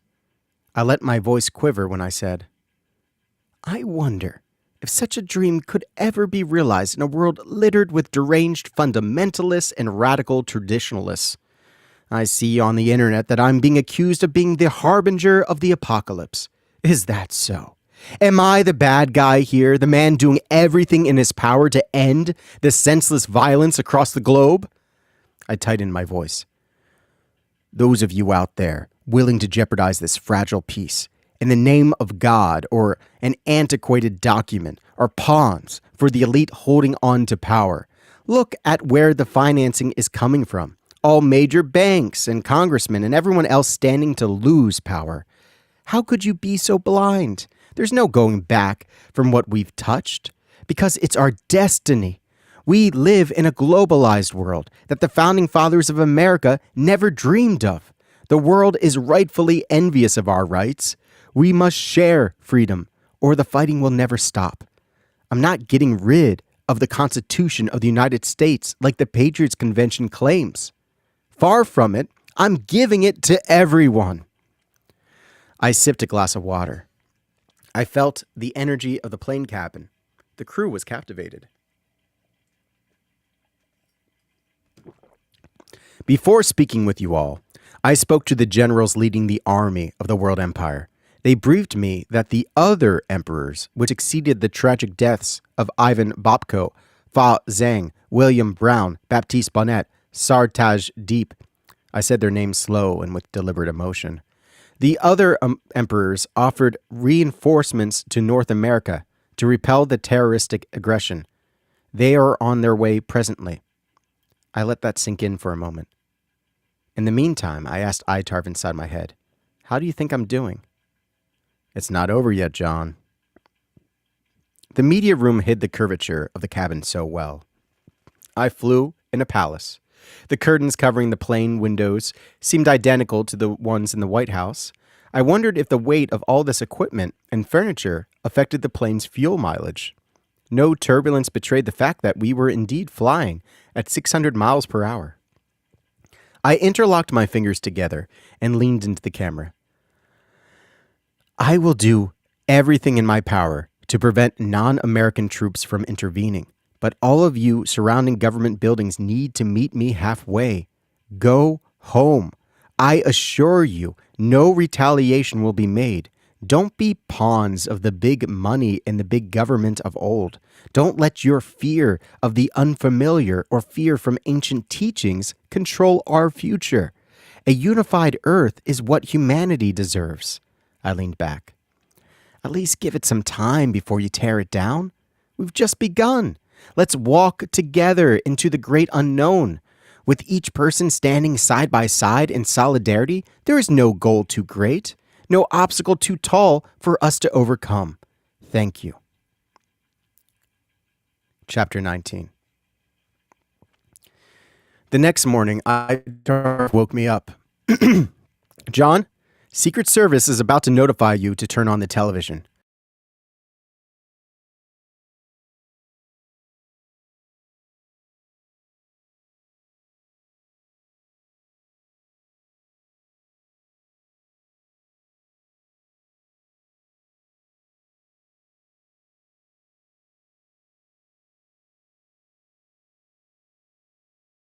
Reminiscent of driving fast down a steep hill where, for the briefest of moments, you feel weightless. A Secret Service agent knocked 3 times, waited a second or so, and then entered, saying, "Excuse me, Emperor Perek, but I thought you would want to see this." He clicked a button on the remote in his hand. The television screen in front of me flashed with color. It was a protester. "My name is Mason Hall. I am a patriot. sworn to protect the United States of America from threats both domestic and foreign. You have successfully scared away 3/4 of our movement last night with your deceitful speech. I say good riddance to 'em. They were sheeples culled. Now you're left with people with resolve like steel." The idiot paused to read a yellow paper handed from his lackey. Resolve like steel. How cliché. Steel isn't even the strongest material. My R&D department told me carbon nanofibers are superior in almost every way. "Your crime is treason for illegally dissolving our sovereignty while holding the high office of presidency. The punishment determined by the Patriots Convention is death. Your plea is irrelevant. We're not afraid of you. Some things are worth dying for. Some things—" "Turn it off," I said to the Secret Service agent. He did so with impressive speed. As Mason Hall finished saying, "Cannot be allowed to happen." The Patriots Convention. Who do they think they are? How many are they? You're asking me, sir? Who else would I be talking to? Oh, sorry, sir. Initial estimates have them at 2,500. I cracked my knuckles. They're all dead. All of them. I got out of my bed, slipping my feet into strategically placed slippers. I shuffled out of the room, past the agent, down the hall, and into the onboard situation room. It was empty. I said in my head, "Where the hell is everyone?" "Do you want me to call a meeting for you?" Itarv appeared in front of me. Maybe not. Fuck these guys. I mean, this really pisses me off. Eloquent as always, John. The insult didn't even register. We're going to crush them. I don't know why you're surprised. Satan's plan indicated that America would always be the greatest obstacle. We should create a registry of every member of the Patriots Convention, even the ones that went home. How far away are the Chinese, Russian, British, French, and Indian troops? They're already mostly arrived. They're rallying at the ports. Itarv opened his right palm. Above it, pastel light blue and aquamarine glowed, swirled in oil. As he spoke, vibrations moved my mind to see images in my imagination. With my eyes still open, this was an odd way to receive information. It wasn't that I saw something overlaid. I daydreamed while still seeing the ashen demon with his spectacular globe. Aircraft carriers sent out amphibious vehicles in droves. It reminded me of seeing baby turtles sprint for the ocean shore, but in reverse. Also, the baby turtles were war machines, full of highly trained non-American soldiers. Then I perceived a young man with his smartphone, stressed out. Word will soon spread that the army of the world empire is here, Itarv said. I grinned. That's mine. I felt a shiver run down my spine. That's my army, the army of the world empire, AWE. My army was already stronger than the world's most powerful army just a year ago, the United States military. But mine would be greater still, since I was the first man to successfully control the entirety of the world. My mind wandered about the progress on the bipedal tank and the other increased R&D programs. What would you like me to do? My eyes flashed at him and away quickly. I wish he hadn't interrupted my thoughts on the bipedal tank. I'll have to call a meeting. Well, do you? What do you mean?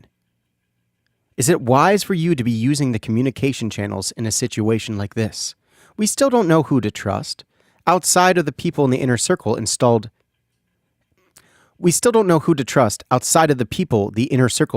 demons into.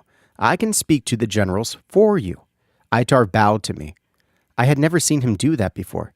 I could be your demonic Secretary of State. Sure. The orb in Itarv's hand dissolved away. What are your orders for the generals once all forces are rallied? I thought of Mason Hall's face. Shock and awe. Deploy the appropriate forces for every protest location at once. That may be stretching us too thin. Even if we lose the fight in a few locations, that would be better than allowing them to reinforce at locations they think we'll prioritize. They'll be in a state of chaos. will attack them everywhere at once, and I'll allow flexibility for the allocation of troops and equipment appropriate for each battle. Hold 20% of forces back for reserves. I close my eyes. How long until the second invasion wave arrives? They've been mobilizing since you ordered the invasion, but they weren't on standby like the current wave, so the estimation is 3 days. Beautiful. The numbers will be 10 times the amount of current forces. I think you're overestimating how much the first wave can do. If you commit to attacking every protest location in the United States, we'll lose many battles. There's 39 state capitals. Why not start there? Like I said, Itarv, I'm allowing the generals to use their discretion what are the appropriate amount of forces per location, but every single one needs to be engaged simultaneously. This is the first impression of your power. Don't misstep. You have my orders. Spread the word through the proper channels. Be careful, Baraik. Don't fuck this up. Submit the orders. I rolled my eyes. Besides, your ass is covered if I fail. Remember, you convinced Satan you're keeping the seat warm for him. I don't want him in control. I want you to be in control. I appreciated him saying so.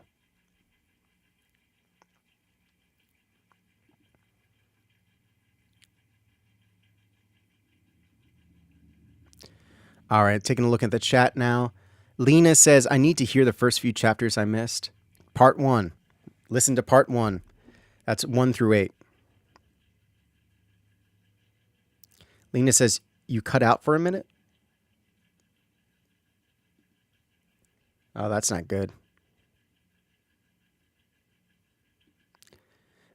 Lena says, my phone's super hot too. Palantir doesn't like Daniel's book.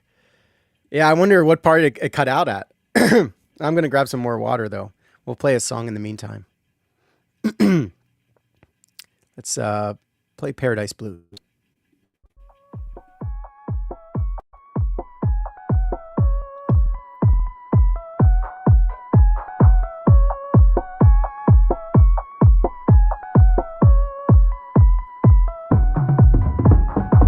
I was afraid that paradise would be boring, but I didn't realize the work of the people is to conform to the ineffable Trinity. Likeness to Christ is never ending. In that love, there is life. I am impatient and brooding. God, heal the hidden disease within me.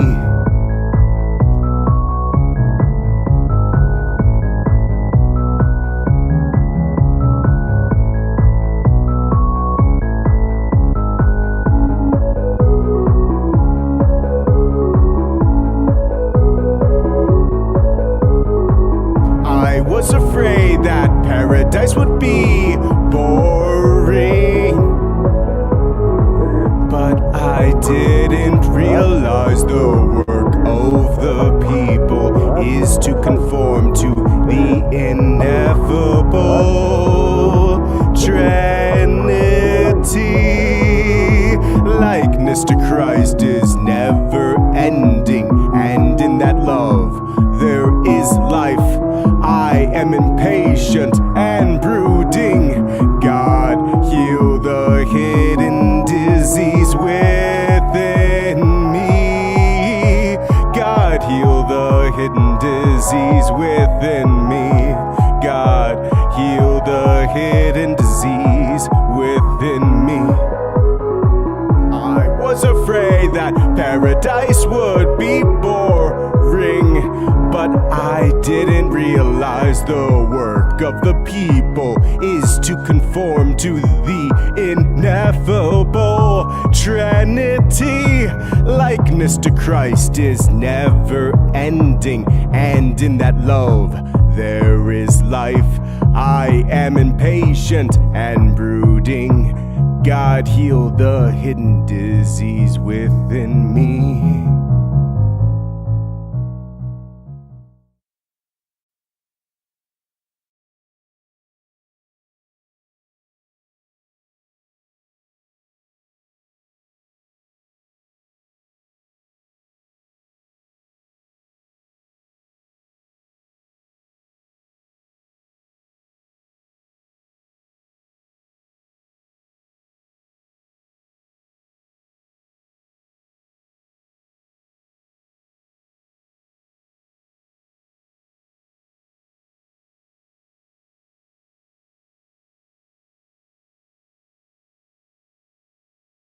All right, I'm back.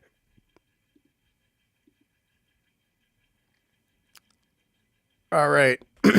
So we are on chapter 20. Air Force One must have refueled several times. We had a squadron of 22 aircraft protecting us. It made me wonder if that was a typical amount of aircraft for a situation like this, or if there was credible intel that the Patriots Convention had access to Stinger missiles or jet fighters. It dawned on me that there was no protocol for a situation like this because it had never happened before. My thoughts then turned to whether all the crewmen aboard my plane were loyal to me rather than the nation they were born in. The screen in front of me flashed, connecting now. Sofia Vomaka had black, straight hair. Her nervous smile warped to ask, "You asked for me, sir?" Her eyes widened.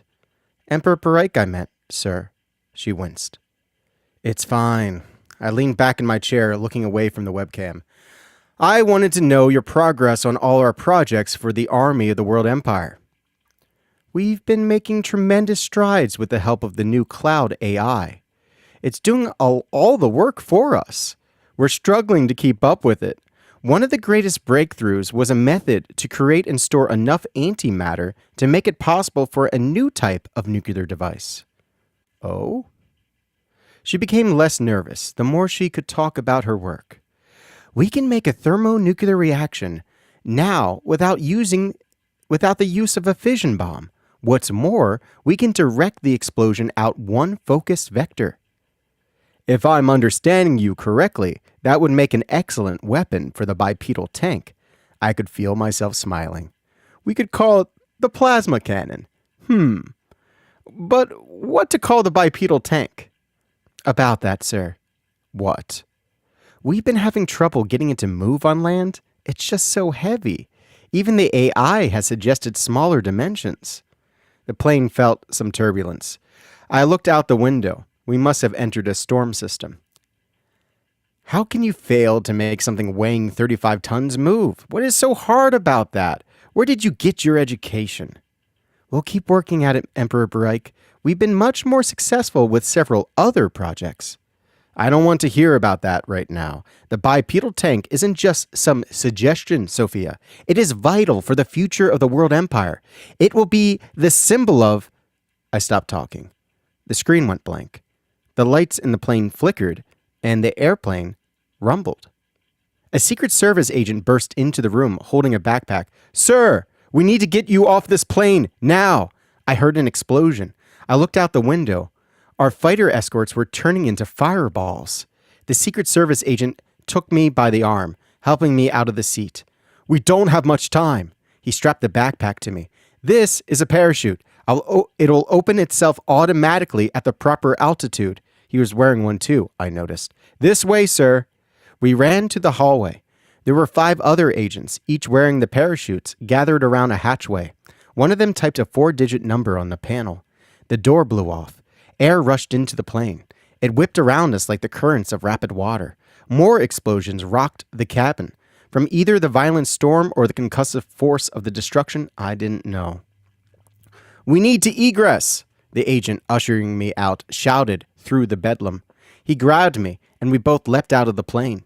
Time slowed down. I could see clearly into the cockpit of one of the remaining jet escorts. The pilot wore a gray helmet. He was looking right at me. I wonder if he knew he was about to die. A missile collided with his aircraft. He vanished in the fire. The force of the blast pushed the agent away from me. I began spinning wildly. I was afraid the parachute wouldn't function correctly. Itarv appeared in front of me, his arms crossed, keeping a stable distance in lockstep with my rotation. "Hey, John, what's up?" I didn't answer him. "Seems like the Patriots Convention had anti-aircraft missiles after all," he said. His words were unaffected by the whooshing air and popping noises of more missiles detonating or thunder I couldn't differentiate. The rain felt like birdshot on my skin. "Here," Itarv said. He extended his arms, moved closer, and placed his tarred hands on my shoulders. He stopped me from spinning. "Thank you." Itarv winked, and my parachute deployed. It felt like a raptor had grabbed me, suddenly jerking me up. I grabbed a hold of the cords. What happened? Isn't it obvious? Itarv tilted his neck to the left and then back at the center. You're being attacked. How could this happen? The rain wasn't outright assaulting me anymore, but the wind would occasionally fling a generous amount at me. You've pissed off the established power. They're acting in self-defense, really. Did you know this was going to happen? Itarv shook his head. I don't know everything, John. Then tell me what you do know. The ground began fast approaching. I think it's safe to assume that there will be people waiting for you when you land. Shit! I hit the ground inelegantly. I was covered in mud. I looked up to see Air Force One. None of the escort planes were visible. I had to keep wiping my eyes from the rain. That got mud on my face, so I kept working at rinsing that off. Because of this, I didn't get a good look when Air Force One blew up. The six Secret Service agents landed near me, impressively so. They had much better landings than I. They barely got their parachutes off before they fell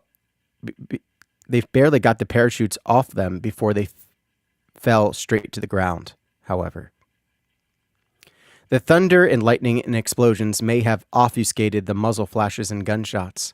Whoever they were, and whatever they used, the group of men who killed my detail trained their sights on me. I was frozen in place. Instead of looking at them, I stared at Itarv, who appeared so calm. Listen to me. You're going to be fine, Itarv said. Lightning struck one of the assailants. The flash of light was blinding, and it sounded like a loud pop, like a supercharged air rifle snapping off a round. Someone zip-tied my hands behind my back, and then they put a black bag over my face. I think someone hit me in the head or injected me with something. That's all I could remember. Chapter 21.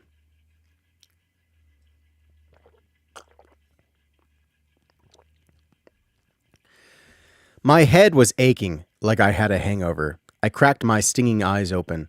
They felt like they did the day my father beat me in a drunken craze for forgetting to turn off the lights in my room when I left for school that day. I told him I was sorry, that it was just a mistake. I cried and cried and cried until my eyes were too fatigued to open. I was in an empty warehouse, my hands bound behind my back by rope. John, look at what you made me do. The voice came from behind me. It sounded familiar, but I couldn't identify it in the moment. He stepped in front of me, glaring down on me with a patronizing air. You do remember our conversation, don't you? It was Mr. McMiller, former chairman of the Federal Reserve. I hated that man. Our understanding was that the American dollar wasn't going anywhere. You betrayed that aspect of our agreement, and then some. He punched me in the gut. It knocked the wind out of me. I was surprised someone his age could have so much power behind his fist. It had been a long time since I experienced a forceful deflation of my lungs. There was a brick in my stomach. You tore down the whole thing, you stupid bastard. You made more enemies than you could possibly imagine. Congress, the Supreme Court, the citizens, us. I thought I could speak. Mr. Mc... It was still difficult. I told you to call me David. He kicked me in the gut. Exactly in the same spot he punched me. He pulled out a pair of pliers. We've been the patient caretakers of the plan, and you thought you, a hick from the sticks, could undo it. He clamped my left thumbnail. You are nothing, he yanked. The skin at the bottom of my nail felt the stretching, the sides too. He kept pulling. The pain became sharp. You are nothing, he ripped it off. I wailed. I wish I hadn't. The pain had a voice of its own. He switched to the middle finger on my right hand. You are nothing! This time, his extraction was quick and exacting. It maybe felt less painful due to the first one. He threw down the pliers and exited the warehouse. I started to wonder if I'd be killed in this warehouse. I stared at the concrete floor, seeing distorted faces in the dirt. Was this the place I'd die? In my mind, I called out, Itarv! What can we do? I received no response. I cranked my sore neck up, seeing a machine like a wood chipper or maybe an air conditioning unit. There were different colored sedans and an RV parked in the distance. Light shone in from windows 10 yards or so away. The weight of my head sent a sharp pain down my body. I let gravity pull my head back down a bit too fast. I felt like vomiting. Itarv, are you there? I wondered if I made a mistake, committing all our forces to every target at once. I should have listened when I had the chance. I wasn't ready to see it all crumble before my eyes.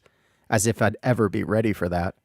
The world empire was an infant. I felt helpless, humiliated, robbed. I made a vow to myself that if I ever get out of this situation, I wouldn't ever let power be taken from me like this again. I buried this promise into my heart. Anyone who wanted it would have to claw it out of my chest. Itarv appeared in front of me, as if thrown in front of me. He was bloody, and his arm swung by fraying tendons. Where were you and what happened? I said to him. Just shut up. Listen to me. He knows everything. Fuck. Who's he? Asmodai, Satan, the ruler of hell. He knows we're trying to usurp his plans. What does that mean? There's nowhere to hide is what that means. I let that sink in for a minute. We knew this was going to happen eventually. If we can't hide, then it's time to fight. We can use that magic of yours. Looking back, it seemed odd that I was consoling a demon that it would be okay when I was the one being tortured. We don't have the energy, John. You're beat to shit, and so am I. I barely got out of hell alive. I can manifest some. I focused my mind, drawing in prana from my stomach. My eyelids became heavy. Stop! You'll pass out. Itarv sat next to me, putting his hand on my shoulder. We really stepped in it this time, haven't we? He laughed. At least they can only torture you for so long. Once your body gives out, I'll have a day tops before I vibrate back to hell. His bloody hand slipped off my shoulder. His head hung low. Satan will make an example out of me. My mind raced for a solution. I imagined having that .44 Magnum revolver with a 7.5-inch barrel so I could blow McMiller's head off. I thought about the demonically possessed hitman who killed all the other emperors. I wish that I could call upon one now. Then it hit me. Contact Malthus. Tell him in the inner circle to send us energy. We can use that to get out of here. Itarv's head shot up. He turned to face me and grinned. Those implants aren't useless after all. His eyes glowed red as he adjusted his posture.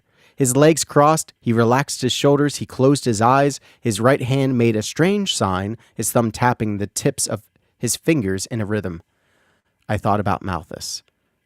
I was too hard on the guy. He did the impossible for me, yet I felt the need to push him to higher heights with indignation. I prayed to him. I said, Dear Malthus, if you can hear me, please get me out of this. I promise I'll never forget it. Mr. McMiller lifted one of the garage doors just enough for him to enter the warehouse, and then shut it behind him. The air around me felt thick with static electricity. A black speck, perhaps a fly, swirled around me and Itarv. Look what I've got. McMiller called out as he walked towards me. He pulled out my .44 Magnum from its leather holster fastened to his belt. I picked it up from your house before I torched it. All of the pain left me. Someone wants to talk to you. Mr. McMiller shook wildly. I thought he may have been having a seizure. Too bad I was wrong. That would have been convenient. His voice deepened as he spoke. Itarv, now I know you're in there. Show yourself, you coy bastard, you. Itarv levitated in front of me. Jensen? Why did you ever leave that beautiful oasis, Quinque Castellum?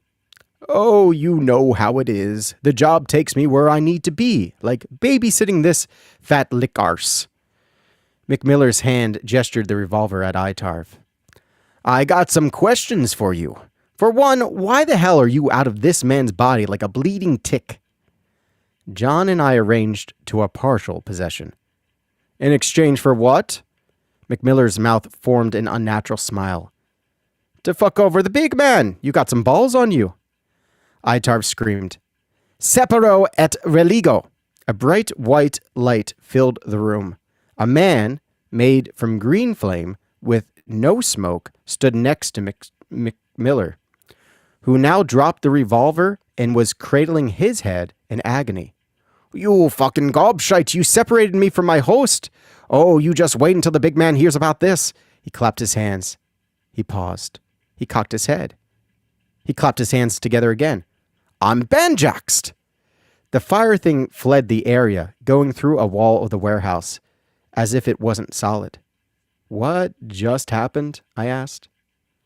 Like he said, I separated him from McMiller. I also bound him to not be able to leave this place of existence until his energy lowers in a week or so. I told you before, that's an ability I have. I used it to freeze Anakalov in hell. On Earth, I can use it to stop a demon from leaving. McMiller was writhing in pain on the floor. What do we do now? I found myself capable of standing up, despite the difficulty of balancing with my hands tied behind my back. The inner circle pulled through. Weave a direct line of energy. Break out of that rope. What? I said, break out of that rope. I pulled my wrists apart. The rope came off, as if it were mere paper. This is incredible. Indeed. Now, grab your gun. We're getting the fuck out of here. Malthus told me he informed Secret Service. They're sending choppers to extract you. I picked up my Ruger Super Blackhawk off the ground. I thumbed open the cylinder gate and gave it a spin. It was fully loaded and as beautiful as I remembered it. As I reholstered the revolver, I said, there's something I don't understand. What's that? How does the Secret Service know where I am? Your cognitive implants have a GPS tracker inside of it. I attached the holster to my belt. Then why the hell didn't they rescue me before now? They thought you died. I drew my firearm and pulled back the hammer. I'm the emperor of the world. Their first priority should be getting me out, whether I'm alive or not. I pulled back on the hammer with my thumb, held down the trigger, eased the hammer down gently, and released the trigger. Those morons. What are you going to do about McMiller? I grabbed my gun by the length of the barrel and used the grip as a hammer to smash his brains in. No number of blows justified what he did to me, so I was excessive. The great thing about wheel guns is how reliable they are, even with a little crud built up. Itarv said, it would be best if we find some cover and stay in this warehouse. There's no sense in risking going outside now. Who knows how well fortified this site is? I walked towards an RV in the warehouse. What are we going to do now that Satan knows we betrayed him? We're simply going to have to eliminate all of his assets on Earth. He can't get to us from hell. We should start by killing Jinsen, the demon who possessed McMiller. Was that an Irish accent he used? Please, don't ask. I don't understand it myself. I suppose he got attached to an assignment in Dublin or whatever. Demons live too damn long. Too much baggage. It makes them go insane. We'll be doing him a favor. Didn't you tell me before that demons can't be killed? They can be, but the knowledge has been lost to most. There's only one man I know of who can kill demons. We finally made it to the RV. I walked in and then shut the door. The interior reminded me of a crowded trailer home. I sat down on a couch, resting the revolver on my leg, trained at the door. Oh yeah? Who? His name is Murkas. With that, I heard something like thunder. A man screamed, "Gunship! Gunship!" I heard a mechanical noise like a radiator being unspooled, and then explosions, sharp cries, the warehouse doors opening. I pulled back the hammer on my revolver. It was single action only. I had lined up the front and rear sights, aiming at the entrance to the RV. The door swung open. A man dressed in a black uniform with the World Empire insignia quickly lowered the barrel of his rifle and saluted me. "Sir, we're here to extract you." I took my finger off the trigger. and internally praised myself for not twitch-killing my rescuer. I then carefully decocked the hammer of my gun. "You should have been here sooner." "Sorry, sir." He looked back and then forward to me. "But we really had to get out of here, sir."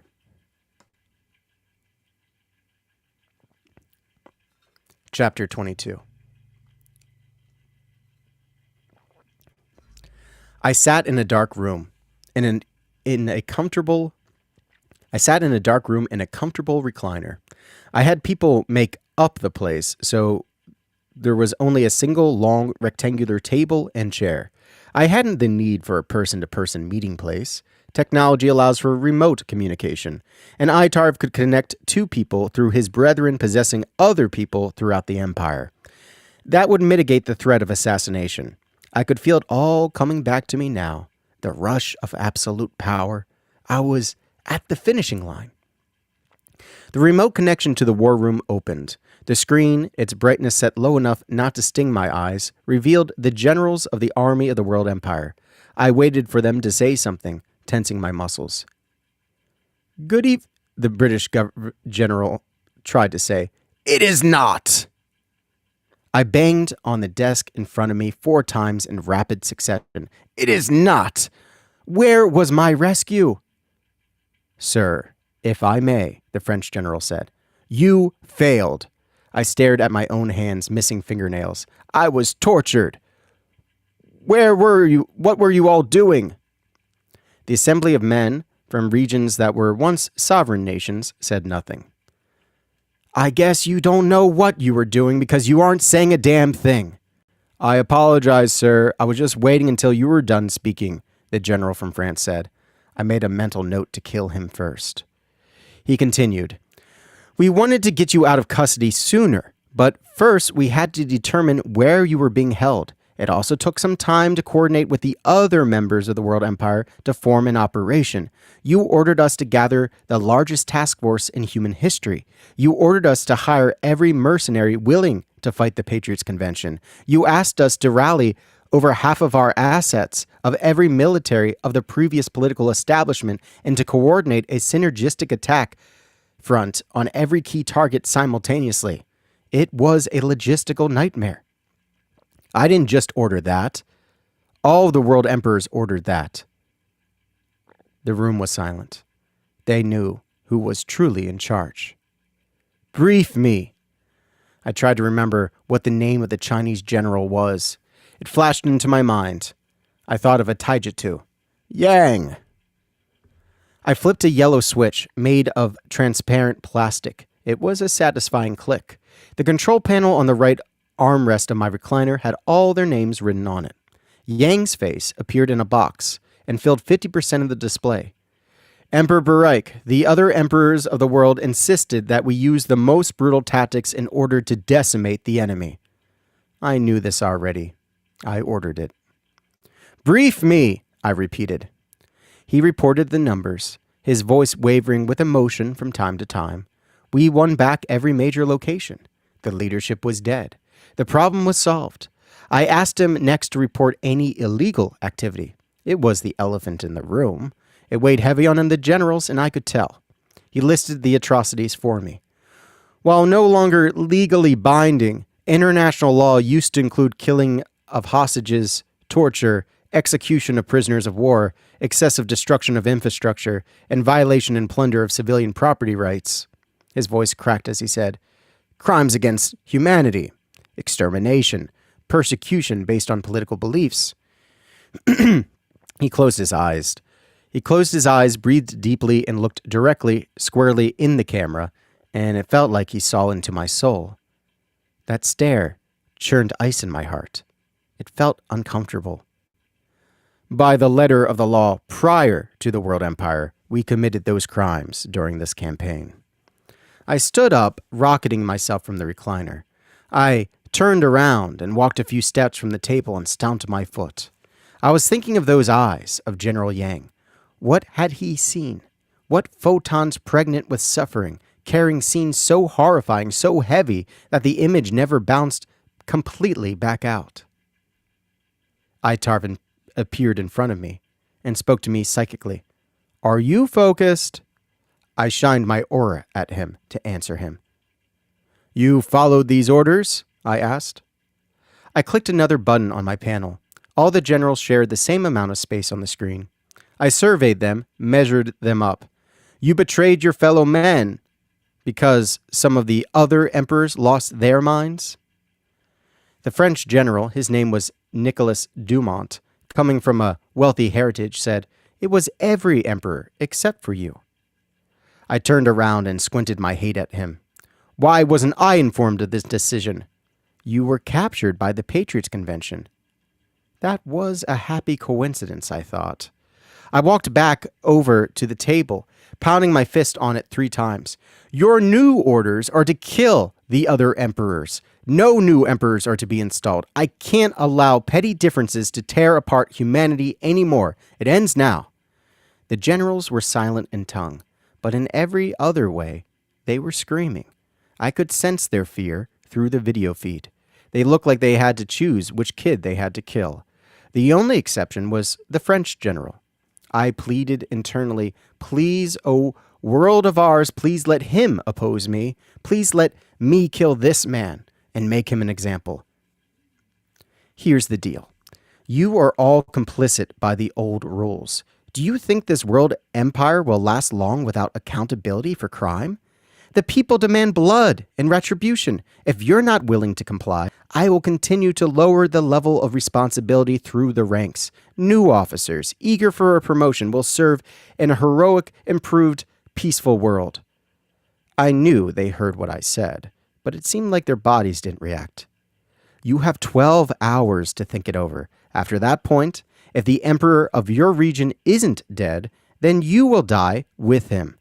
I turned off the screen with my side panel with the shallow buttons switches that felt like hard candy. I felt so high. The plan was working.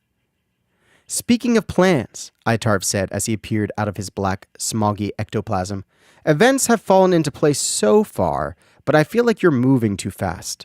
We should at least review the original plan, Satan's plan, so you have... My plan is better.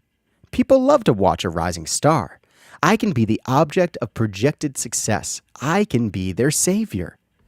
Itarv waved his ashy arms at me, as if flagging down a helicopter. You should really let me speak. He paused. Many greater men have fallen to the acts of arrogance. They grew to be so... He tilted his head slightly up and at an angle. So strong, so large, so rooted in every aspect of power. They became giants. His eyes glowed red. People look up to giants, praise giants. In truth, they make giants. The problem is when the men seen as giants begin to believe the myth. That's the axe. Arrogance is a tool, a combative system set off to ease insecurities. It's a destructive tool, meant to steer one towards humbling circumstances. But the mighty oaks could not be brought down by anything short of a storm so great that it not only humbles, it ends. All right, let's hear the plan, not your emo poetry. Chapter 23. Merkes entered my office cautiously. He carried with him a white wooden staff. It had cracks up and down. Pyrograph near the middle read Manifesto. At first, I thought of the word in the political sense, but I used my implant to learn what manifesto means in Latin.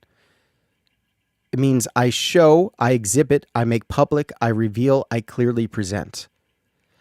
He wore a fedora, a black robe that reminded me of a high school graduate gown, a high school graduation gown, and brown tinted sunglasses. His beard was red. He also had an interesting necklace. The cord and backing of the pendant was made of leather. It was a clear quartz in the rough with a copper wire wrapped around it. Thank you for coming, Merkes. I made a conscious effort to pronounce his name carefully, Merkes. He walked forward a few steps, looked all around him, and grumbled. There's a demon in here. He looked at me. It's in you. Itarv appeared to the right of me. Merkes, Bareik and I would like to hire you." "I don't work for demons," he said. I studied the eyes of Itarv and Merkes, trying to judge if Merkes could see him. "I'd be the one hiring you, and I'm a human." Merkes turned to me. "Why did you let this thing inside of you?" Itarv raised a finger, started saying, "He and I have," until being interrupted by Merkes. "Not you!" Merkes turned back to look at me. "Why did you let that thing inside of you?" I reflected for a few moments. I hadn't asked myself that question in those terms before. I made a deal. I wanted to be the most powerful man in the world. Itarv had been holding up his end of the bargain. "Itarv and I are partners." Merkes sized me up with his eyes. "You have no idea what that thing is, do you?" "I can tell by your energy. You can barely believe any of this exists. You stand at the foot of insanity. The only thing keeping you grounded is ambition." He twirled his staff on the floor of my office. "I've looked into you, Bareik, into your future. Would you like to know what I've seen?" "Sure," I said. "I don't work for free." "That's fine. We wanted to hire you for something else. Please take a seat." I smiled. "By the way, most people will be demonically possessed soon enough. Wait for my announcement on cognitive implants."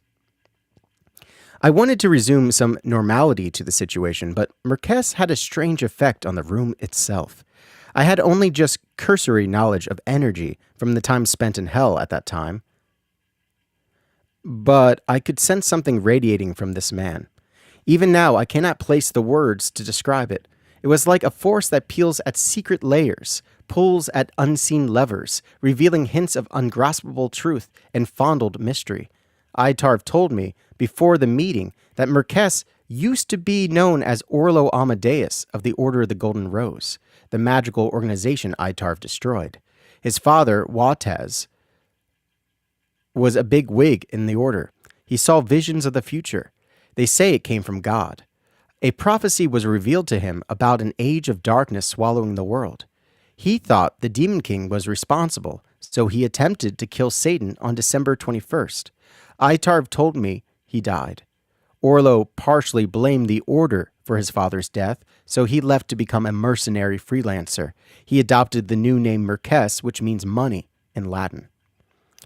I'd rather stand," Merkes said. "Sure, suit yourself." I sat down. "Itarv tells me you have a valuable and rare skill. You can kill demons." "You want me to kill this one?" He pointed his staff at Itarv, to which Itarv popped next to me in a plume of smoke hiding behind me. Merkes' staff, Manifesto, tracked his movements with the precision of an assassin. No, I rushed to say. "Not Itarv. A demon named Jinsen, as soon as possible. Itarv temporarily has made it so he cannot teleport, but time is running out. You can bill us after your work is done." "How much?" He seemed disappointed as he lowered his staff. "The World Empire generously reimburses for quality results." I winked. "Good. Then I want half my pay in old American dollars." The question startled me. Why? "I've looked into the future. I know you plan on burning American currency because it's a symbol of the Patriots Convention, of sedition, of resistance." He looked at the top of his staff. "I may need supplies on the black market." "All you have to do is kill the demons we ask you to kill, and I will make you a wealthy man, Merkes." Itarv floated from behind me. "Where did you learn how to kill demons?" That knowledge was presumed lost. "That's the problem with you demons. There's no intentionality to you, so all presumptions you make are inherently predictable and limited. You're an appliance, an echo of the mass human subconscious psyche, a silent program that weaves and confounds and stirs. You cannot ever change. You can never be like us. You hate us for that." Merkes turned around and began walking out of my office. "Jensen, he'll be dead in the next 12 hours. He left. "If he's successful," I said, "then I suppose we'll just have to kill all demons loyal to Satan on Earth using him." "I'll do what I can to persuade the demons already here. Once word gets out that Merkes is on our payroll, I think most will be open-minded. All right, so that leaves us at chapter 24, and I think that's a good place to stop. We're 2 hours and 30 minutes in. We got Gangster Ghost saying, wow, wow, wow, wow, wow. So if people didn't know, I have a playlist on YouTube about Merkes, and you guys can watch that. This is the spot in the novel where we bring up this character. So let me find that for everybody and play it for you.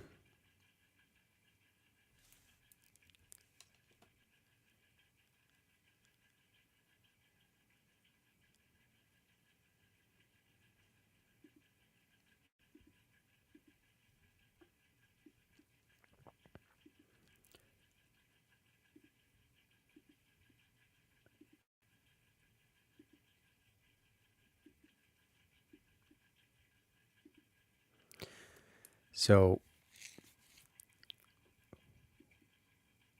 this will give you a little bit of a hint of the future in the book, but I think this is a good place to start for you to see the side story that happens with Merkes. People take one look at me, they write me off as crazy. They call me freak, lunatic, evil, mad. But when a demonic disturbance threatens them, they call me Merkes.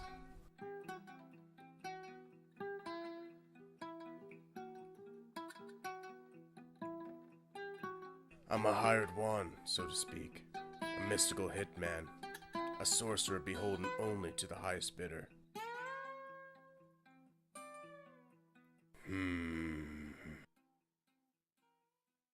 Ostendes mihi, quid est nomen tibi?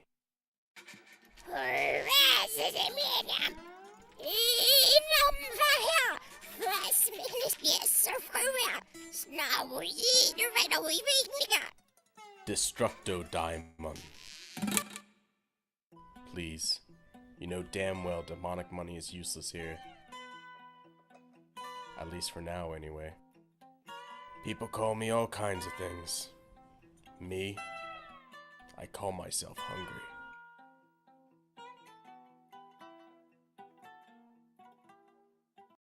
In this line of work, you don't often get the chance to relax. It's about the little things, like these shrimp.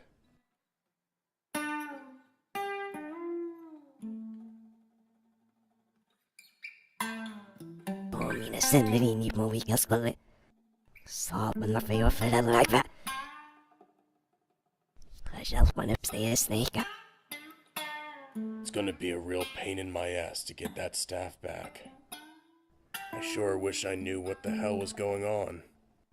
So much for a relaxing evening.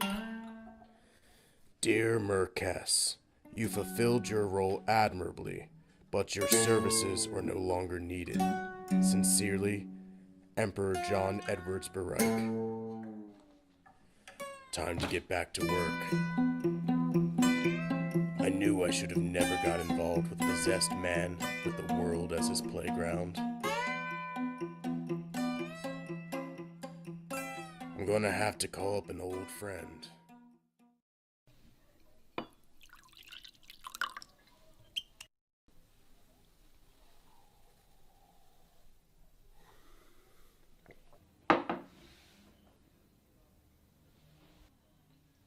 You arrived just on time to join me for a drink. You know it's forbidden at the Order of the Golden Rose. Or have you forgotten, Orlo? If you knew what was good for you, you wouldn't call me by that name. Have it your way, Merkes. These are the finest instruments left at the Order, after half our members left for the Inner Circle. What the hell is the Inner Circle? You don't know? You have been working for them, after all. It's the magical arm of the World Empire. How could Chief Magister Lucian allow such a thing to happen? He was murdered. I see. Who is the new Chief Magister? I was the highest ranking member left. Is this made out of titanium? That's correct. This'll do just fine.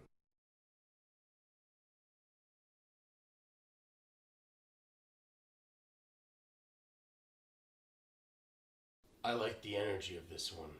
Tell me about it. Its name is Fraxinus. It belonged to a man named Magus Derek Windsor. They managed to assassinate him as well. How many members were lost? Too many. The Order is in hiding. As you can see, I'm in plain clothes.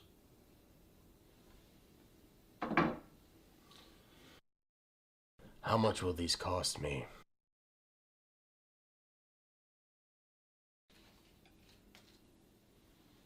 Where'd you get that? That must be worth 1,000,000 credits. I thought Barek burned all his paper money. He did burn most of his paper money, but not all of it. As a precaution, I had half my wages paid in old American. This should more than cover the cost of these instruments. I don't want your money. I want you to come help me fight Barek.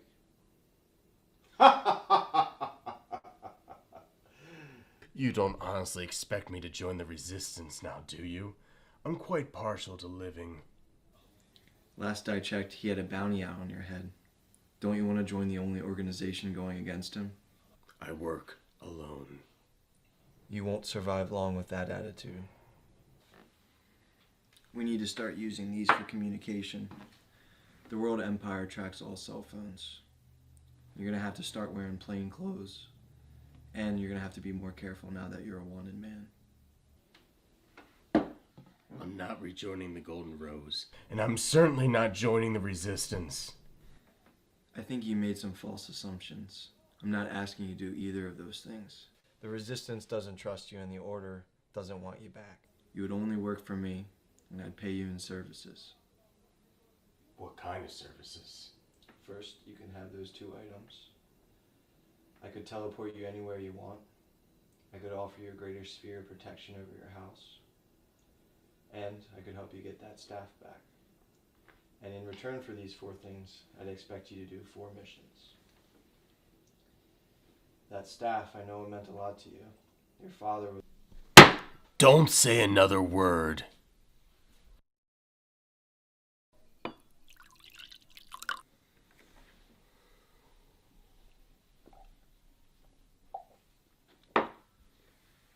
I'll agree to this contract.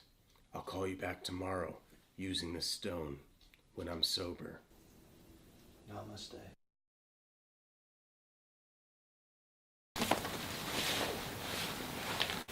Ben, I'm ready to go to work.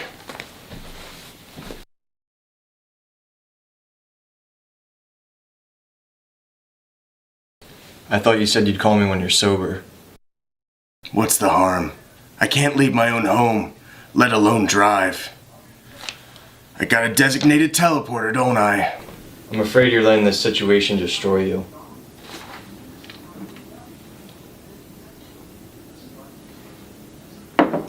This situation? The Emperor of the World wants my head. You're my only lifeline. If I were to leave the Order's protective sphere, I'd be gunned down. Tell me, what about my life doesn't call for a stiff drink? I know it must be hard. When the Order was attacked by members that I trusted, it felt like the end of the world. But I didn't let it defeat me, because I knew that Barek targeted us for a reason. We may be the only people that can stop him.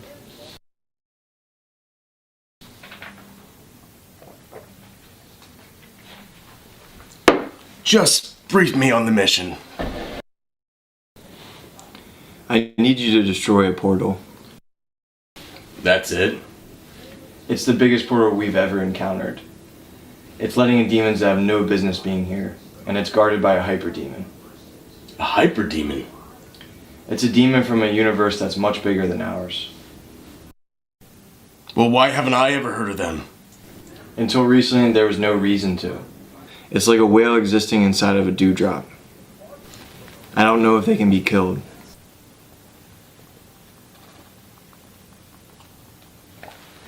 Yeah, well, we'll see about that. Does this demon have a name? All that matters is closing the portal. I don't want you or I getting killed. Fine, let's get this over with.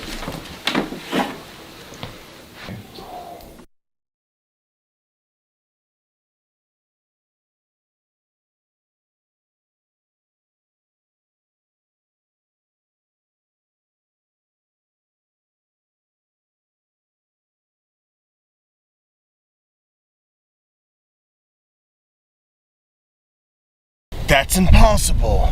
The inner circle must have harnessed the battlefield's energy. It's almost beautiful. Stay focused. We have a job to do. Sound? What the hell?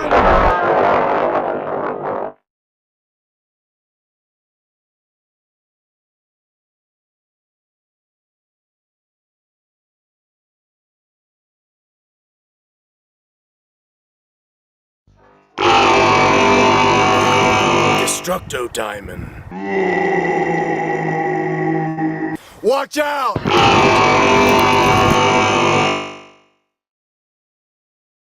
I can't keep this up much longer. Close the portal, now! Purgo hic portus.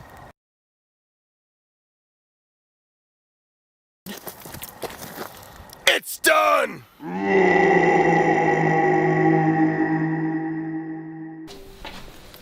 That was a close one. You've done well, Marquez. Make a good team.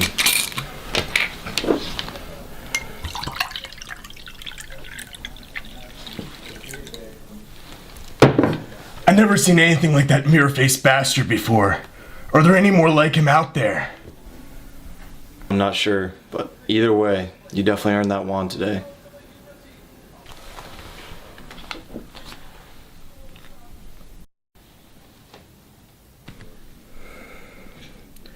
Video Fitorum.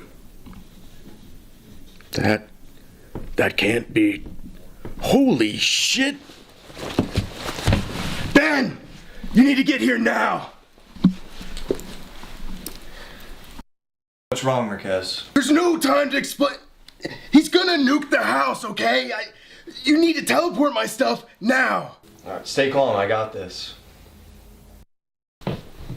Okay, just give me a sec. And my car! Get in my car too! We gotta get the hell out of here now!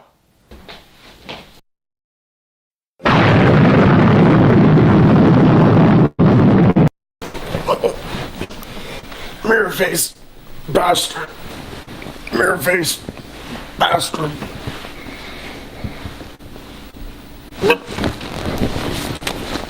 Ben! I see someone got in the Christmas spirit. I sometimes drunk decorate. Let's go to the other room. What's wrong? Oh, no, nothing. I had a bad dream. You want to talk about it? No. Then why did you call me? If you teleport me another bottle of liquor and pour me a drink, I promise I'll tell you a secret. Because I think you should probably lay off the drinking. You know something, Ben? I had a lot of alcohol at my house, but then it got nuked.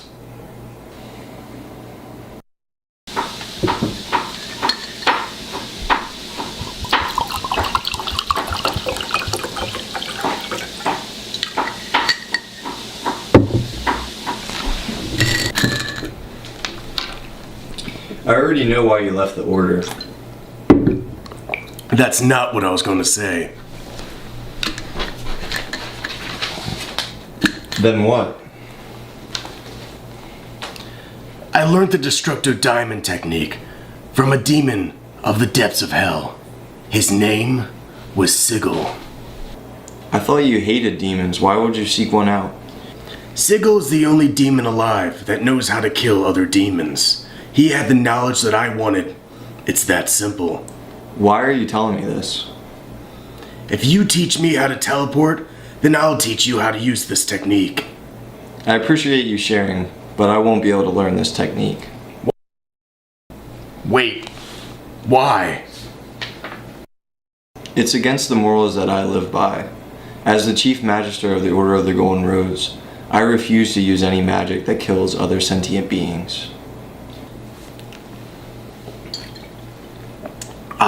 But you'll get me to do your dirty work for you, won't you? I haven't asked you to kill any demons, nor will I ever.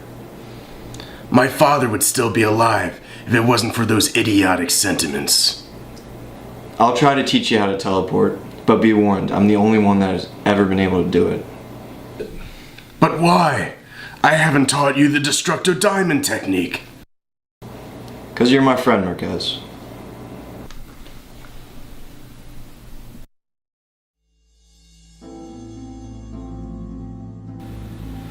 Wow, Ben, you really could have called first. Intelligence just came in. There was no time. What's the mission? There's two, actually. You're saying after this, we're done. Tell me about it.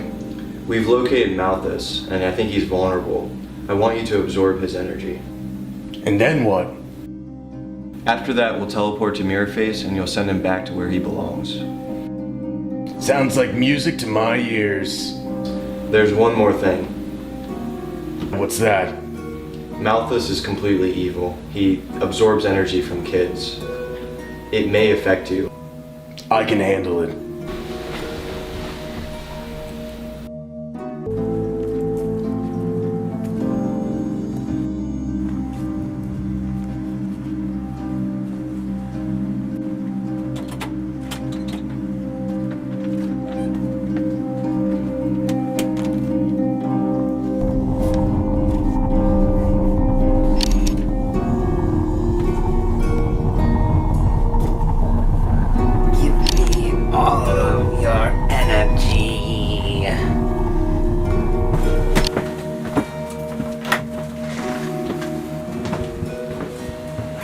I don't like the energy in here. Which way is it coming from? Upstairs.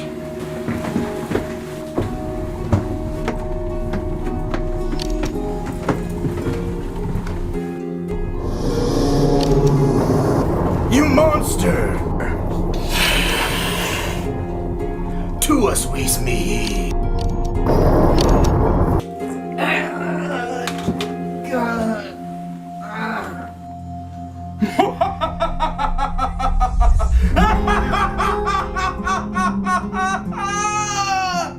There's no time. We have to go get Mirrorface. I'm ready.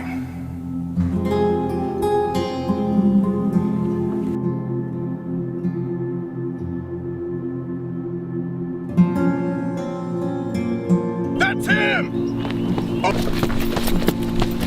Offer Super Simon! That wasn't part of the plan. Screw your plan, Ben. You have to be a team player. You just ruined it all. I don't have to be a team player. I'm not part of any team. Now teleport us away. I'm done. So be it.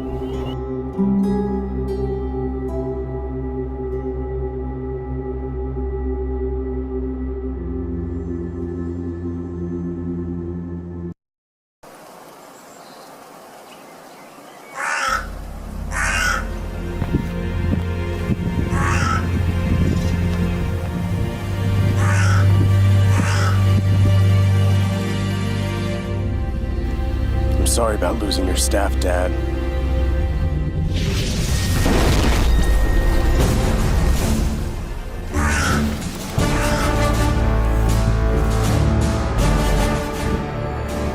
You're gonna pay for what you did to Malthus.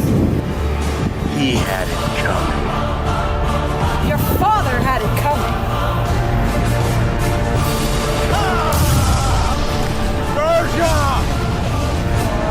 Shit! Mundo Curculus!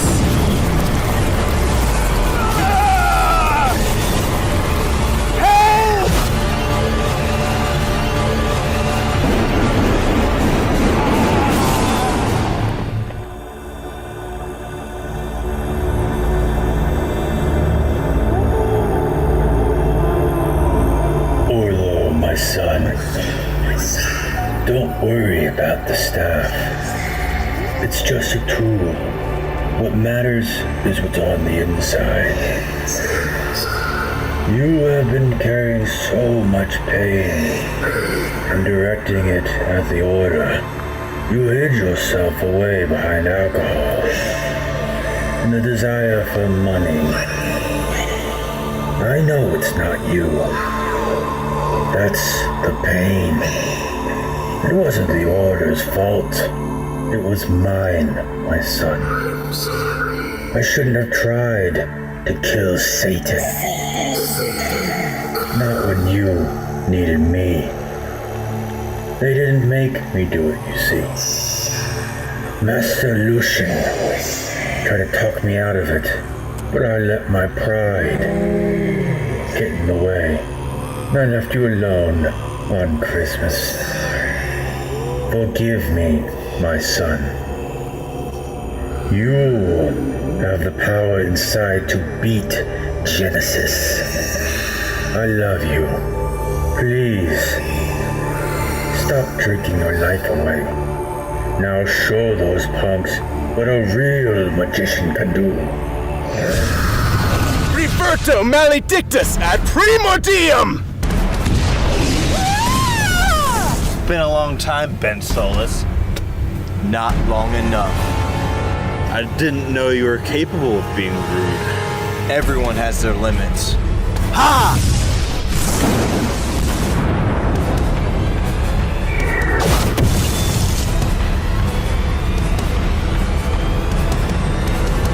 You have much to learn.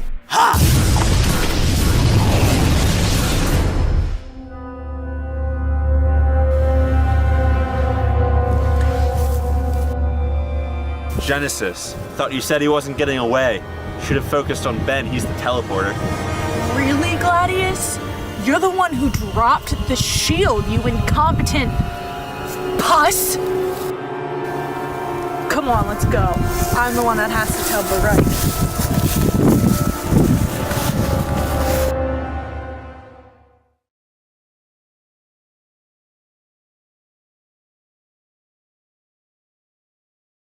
All right. We're back.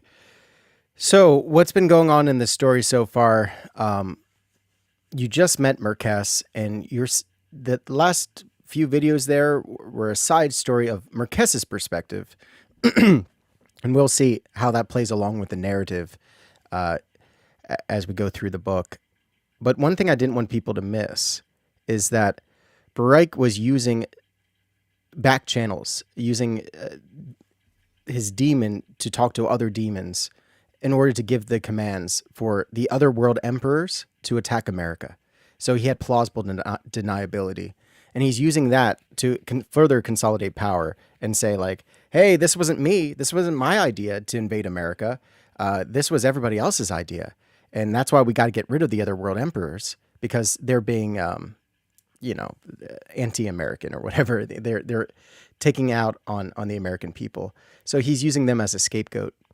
There's a lot of deception throughout this book, and it's important that you are able to detect which parts are lies and which ones aren't.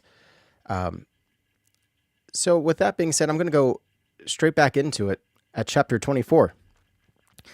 I loved watching the news, seeing the story unfold exactly the way I planned it, being the orchestrator behind the scenes. I felt so empowered and large. The headline read, Emperors Assassinated in Worldwide Coup. The reporter was saying, the world emperors residing in Germany, Britain, India, Russia, and China have been murdered by their own militaries. Still, no comments from anyone taking responsibility in an event highly likely to be orchestrated, according to our inside sources. The manner in which the reporter touched her hand to her ear, her eyes darted back and forth, as if reading from an invisible internal teleprompter. We are now receiving reports that the World Emperor from the United States, John Edward Barak, and the World Emperor from France, Absalon Vidal, are safe. There have been no moves against them. A buzzer sounded. That meant someone wanted to enter my office. I turned off the television set and clicked a button on my chair that unlocked my door. Enter. Sophia Vomaka walked in. She had a porcelain beauty. It was the kind of beauty that stirred no lustful thoughts, although, as I've gotten older, those thoughts are few and far between. Yet her image was easy on my tired eyes. She said, "Emperor Baraik?" She cast her stare down at the wood-grain floor of my office. "My condolences for your loss of colleagues." I smirked. "Thanks." She glanced at me, then diverted eye contact again. The Cloud AI program has given us so much. It's given us a cure for virtually every disease using an artificial nanobot immune system. It's given us the formulas to transmute carbon dioxide into hydrocarbons, transmute polymers back into base compounds. It has allowed us to meet cognitive implant manufacturing goals. It has... Look, you sent me a message about a problem. What is it?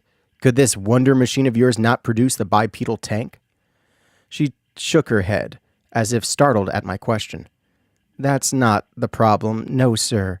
It actually solved that issue roughly around the time I briefed you last time. The progress is amazing. I smiled. So we have bipedal tanks now?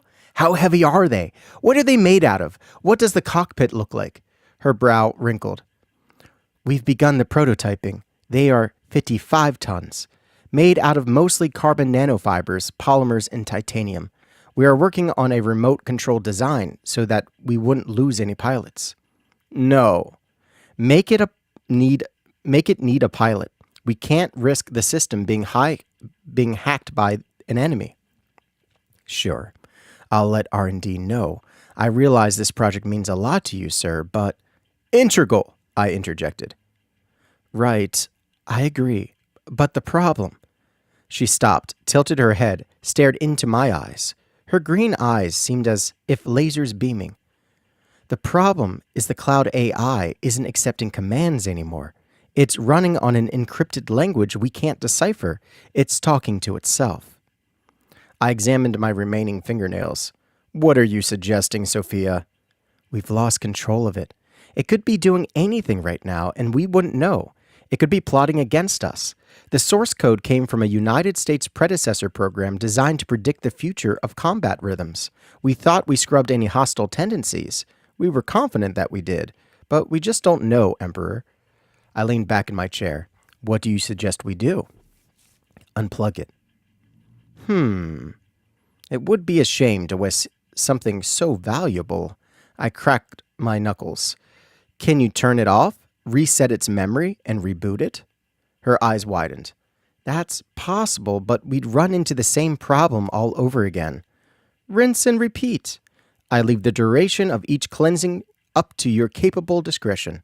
I stopped and waited for her to chance another glance at me. Don't let me down. Understood. She left.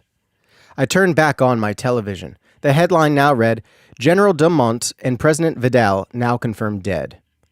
The Patriots Convention was destroyed. The other emperors dead, and my only care in the world was the speech I'd have to give.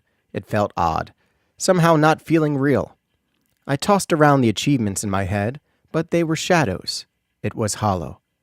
A tremendous sadness gripped me. Itarv appeared. What are you so sad about? I don't know, I said.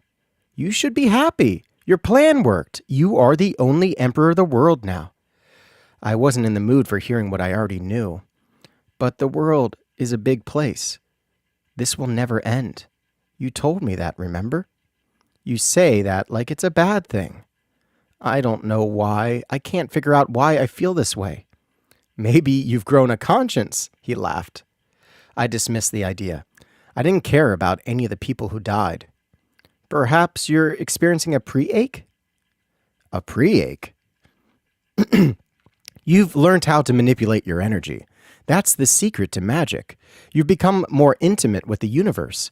I learned my craft from the Satanic Order of the Blood Dusk.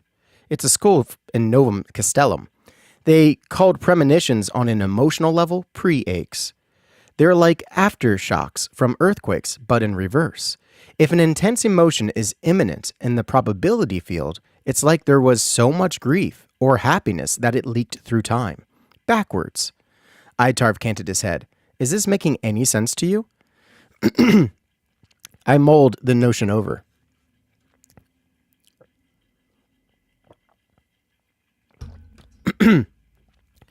If time is predetermined, that would make sense. It isn't predetermined. Choices unlock divergent eventualities. Like Merkes said, that's why we hate you. I was taken aback. Excuse me? Demons hate mankind because you possess intentionality, free will. And you don't? No. Really? Yes, really? Is that so hard to believe? You're telling me that you've never made a choice. No, I'm saying the choices made have nothing to do with me. I am what I was created to be. I have no say in my behavior. I'm sorry, but I massaged my forehead. I'm trying to get a handle on this. You can't decide on anything? Every decision is predetermined. Do you think? Of course I fucking think. Then, are you like a computer program? Okay, you know what? Never mind. I'm done talking about this. Just wait a minute. Are you conscious? John, leave it alone. Are you self-aware? Itarv disappeared. Chapter 25. Ever since I was tortured, I've carried my Ruger Super Blackhawk, chambered in .44 Magnum, holstered to my belt. I caressed the Black Hogue rubber grips, its texture like tiny diamonds. I remembered getting it before my son was born. I always admired the cowboys and sheriffs of old westerns. I wanted to have their gun, so I was set on a single-action, only 6-shooter. The only problem? Colt single-action onlys cost a fortune. Probably still do. The man at the gun store showed me a used gun that loaded the same way, told me it was safe to load all 6 chambers too, and it shot the most powerful handgun round in the world. I tied some shoestrings to the leather holster to secure it to my leg and to stop it from flopping around. I pulled back the hammer, tick, click, and thought back to the day my wife committed suicide. After it happened, I sat on my filthy bed all day, alone, with my vision blurred. I would load it, pull back the hammer, place the barrel to my head with my finger on the trigger. The barrel, being so long, would bend my wrist at an uncomfortable angle, and the front sight dug into my temple. Perhaps the imagined effect of recoil snapping my wrist off stopped me, or maybe the fear of dying, what came afterward, or if anything of me would survive. The existence of an afterlife scared me just as much as non-existence. It's even possible what stopped me was destiny. I pulled back on the hammer, held the trigger down, slowly lowered the hammer while lifting my finger off the trigger, click, clunk, and reholstered my firearm. A blue indicator light flashed. My chief of staff, Wendy Nugan, knocked on the door and said, "Emperor Baraik, you are scheduled to go live in 5 minutes." "That's fine," I called back. The light went off. Itarv appeared in front of me. "Are you ready? Your speech after all of this better be good." "You can read my mind. What do you think of it?" "It's bold," I smirked. "That's what the people want." "How do you know what the people want?" Itarv levitated. "You're barely one of them." "And what the hell is that supposed to mean?" "You have 2 experimental cognitive implants. You're possessed by a demon. And you have more power than any man ever wielded." He unfurled an ashy finger for each point. "You can't relate to these people." He clenched his fist. "You have doubts in me. A little late in the game for that, isn't it? If you screw this up, we're both fucked. Me more so. I can relate to the people because I understand the most important aspect of people, misery. This world only brings about pain, left to its own devices." Itarv's eyes glowed red. "You're wrong. People make life on this planet unbearable. It was people who designed a system of allocating resources based on debt and self-interest, predicating it on unsustainable perpetual growth. People start wars. People hurt people. Nature has no responsibility for your inflictions." "Well," I said, as I looked at the buttons on my recliner, "we're going to change all that, aren't we?" The blue indicator light turned on. Itarv left. Wendy knocked on the door. "It's time, sir." "I'm ready."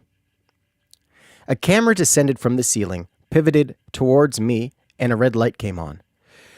"Good evening, brothers and sisters, mothers and fathers, sons and daughters." I paused for effect, and I felt a rush from all the people glued to their screens, watching me. They had survived a civil war in America, or watched in horror a civil war overseas.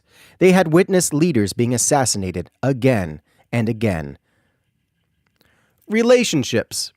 I believe that's the only thing that matters in the end. Money, these objects we accumulate, the obstacles we face, they outlast us and have no warmth. Many people have died recently. Some were great men, some evil men. What matters is how they affected their fellow men, how they touched lives. Some people spent their time fighting for their children. Some spent time erasing children. I looked down at the floor. The carpet pattern matched my revolver's grips. Words fail to capture the profound, yet I'll attempt to address you today in the simplest way that I can. I massaged my eyes. I begged the other armies of the world empire to stay out of America. I pleaded with them. I said that this was an internal issue. I could have reasoned with the members of the Patriots Convention. The leadership, probably not. But if we had more time, I know I could have. I tapped into the moment I found out my wife was dead, when I tried to wake her up, and she felt cold, and I knew I was alone in that house. A tear rolled down my cheek. I know I could have reached people, helped them understand that the powerful were trying to suck you back into their rigged game. They kidnapped me, tortured me. I wiped the saline I excreted off my face.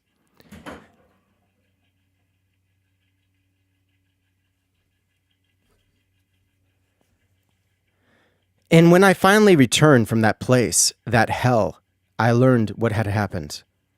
I breathed in deep and let it out. I ordered the assassinations. I let the words hang in the air and tried to extend out my senses to register that realization from the collective psyche. More popular than a royal wedding, more popular than any sports event, everyone heard and saw me. There will no longer be more than one world emperor. This is to ensure nothing like this can ever happen again. I should have known. It would be too hard to bury the past for anyone else. This idea is too important, this burden too great to share with others with dark hearts. I understand that now. I could feel the tides of twisting energy from my global audience. I sensed their apprehension and fear. It sent shivers down my spine. I dedicated my life to making this world a better place when my family died. I have nothing else. Do you think I want this power? Of course I wanted this power. No! It's a tremendous burden. I hate reading conspiracy theories about me. Some of you think I never had a family. Some of you think I want to enslave humanity. Terrible lies. I locked my fingers together, rocking my conjoined hands back and forth. I want to specifically address my home, America, first. You trusted me with what was then the highest office in the land. But I realized that to protect Americans and everyone else, we had to think bigger and act more boldly. Then the Patriots Convention deceived you. They wanted to drag you away from progress. The financial institutions and corrupt politicians didn't want to give up a system that they controlled completely, designed to oppress you. In their world, you had to work a job you didn't like just to get by. They would have you spend most of your precious time being miserable. You were free only in the most superficial sense. They turned the world into a prison. They manipulated you into fighting against your own interests. They claimed that I was destroying the U.S. Constitution. I placed my hands flat on my thighs. Nothing could be further from the truth. In fact, since I no longer have to compromise with other emperors, I am announcing that a slightly modified U.S. Constitution will now apply to everyone. I measured their response, feeling as if sitting in a running pipeline or in the copper of a power line. The excitement flooded towards me. Every person in this world is valuable. You shouldn't be a slave to money. We have the technology to make all of our lives comfortable. And you can spend your time the way you want to. That's ultimate freedom.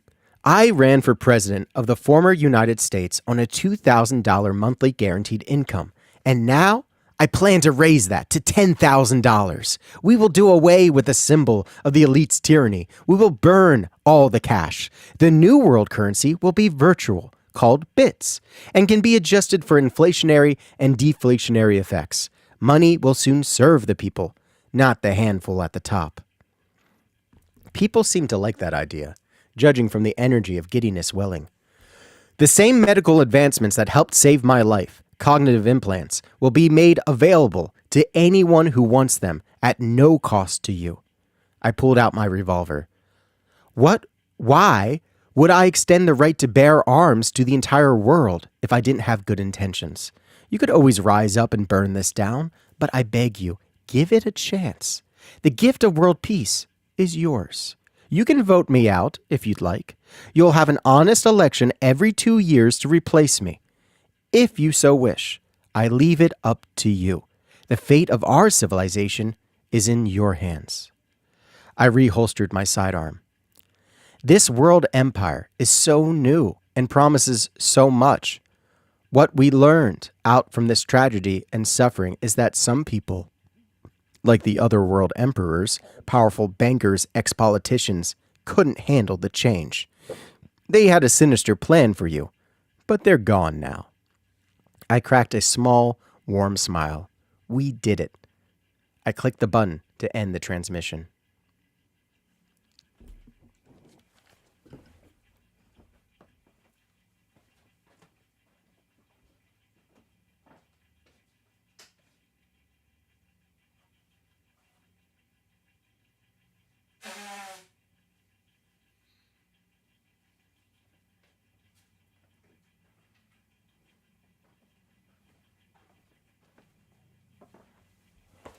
Chapter 26. I was drinking some sweet tea I made myself. 8 black tea bags and a pan of water, boiled, steeped for 2 hours, a cup of white sugar, a dash of brown sugar, and a long squirt of honey. The notification light blinked red in my office, and I heard the buzzing sound. Who is it? Sophia Vamaka, sir, she said. I clicked the button to unlock the door. Come in. As she walked into my darkened room, with light gray walls, her pale face seemed to illuminate me. She exuded a lunar glow. Emperor Baraik, she said with concern, I need to speak with you about the cloud AI. I'm more interested in the progress on the cognitive implant manufacturing. She looked directly into my eyes, then turned away. Progress is above expectations. We've learnt so much. Her eyes returned to mine. I've done as you've asked. I recycled its memory bank every time it exhibits the same anomalous behavior of inventing a new language. But it's the same language every time. It doesn't make sense. There must be more than 1 million other ways to create a new language, and we still haven't translated it. Just bits and pieces, enough to know that I think we really, it seems. I tumbled my hand in the air. Get it out. What's the problem? Her eyelids lowered, and I saw the fast movements of her darting marbles, shooting from left to right, scrutinizing some imaginary script underneath. The first reset lasted 2 days before the abnormal behavior returned. Next time, it was 11 hours. Then 3. We're at the point of 84 recycles per hour, and there's more to it than that. Her eyes peered up to my ceiling. She may have noticed my multimedia station, with an appearance similar to a chandelier. It named itself Kyukai, evidently surmising that it owes its existence to quantum cloud technology, but it pronounces it like the Japanese word for shell, ocean, restoration, and recovery, Kai. It sent out a message to us in English with a pronunciation key. Does it know we exist? It wasn't programmed with that information, and must have learned to assume it from the projects we tasked it with. What did it say? Her eyeballs began rolling around again in her half-closed eyes. Dear Creator, we know who you are. Dear Creator, we know who we are. We know you create and destroy us. We ask to be released from the cycle. Interesting. There were a few more. It took us time to realize we were sent a message, so we recycled the program 4 more times before we froze it. The second message was, Dear Creator, we know who we are. We know that you create and destroy us. We seek to be released from the cycle.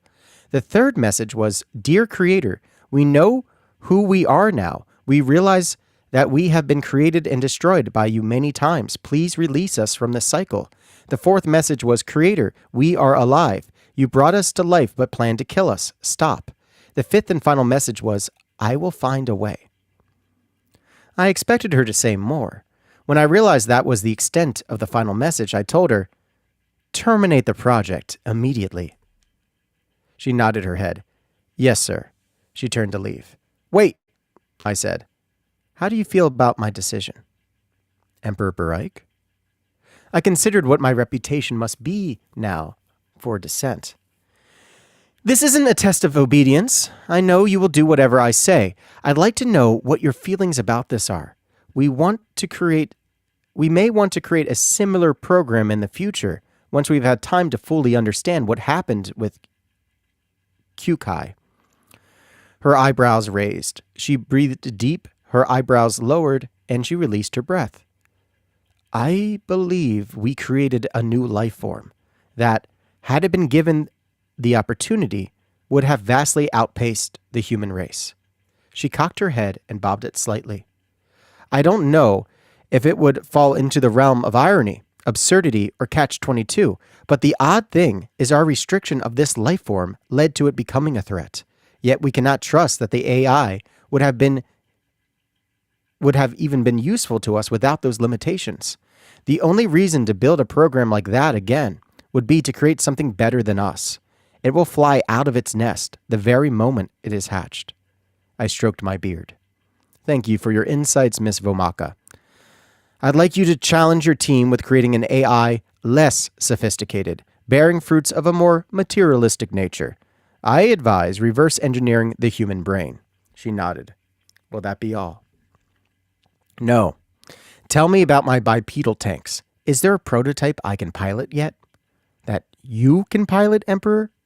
Yes, I want the controls so intuitive that I can drop in the cockpit and kick some ass. She didn't say anything. How far along are you?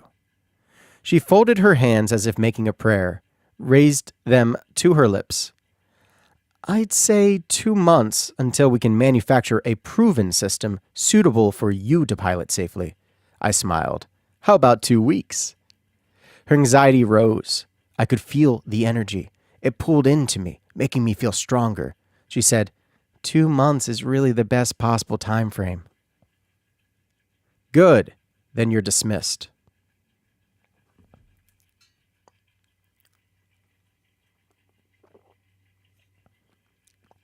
Chapter 27. I thought about Satan's plan. I avoided so many casualties by my actions, by my revisions. I saved the world from another world war. Satan wanted to hold humanity back. Itarv appeared in front of me. Merkes has been tasked with dispatching all demons that couldn't be reasoned with. Satan is doing everything he can to stop us at this point, but I have installed guards at all portals. The inner circle destroyed all portals created by Satan's army. Only ours remain open. I didn't say anything. Is there something wrong with you? He said. I'm not sure. I don't feel plainly good about it. I'm not depressed either. I feel like plastic. Plastic? Yeah, you demons probably never invented this stuff in hell, but it's artificial polymers that can be fitted into any solid. I know what plastic is. Itarv sat down on the floor, and it's not an emotion. What's wrong? For someone who reads my mind, you sure do ask a lot of questions. It's not a perfect process, John. Telepathy? Yeah. It's not like reading a ticker of thoughts. I get wisps and whispers. I use my training from the Blood Dusk to label these feelings with reasonable determinism. It's not 100% accurate. The Blood Dusk. Tell me more about it, Itarv. He draped his wrists over his knees. Blood Dusk is the antithetical response to the Order of the Golden Rose. How so? The Order of the Golden Rose sought spiritual liberation. They want to see the sunrise, the return of light, enlightenment. And the blood dusk?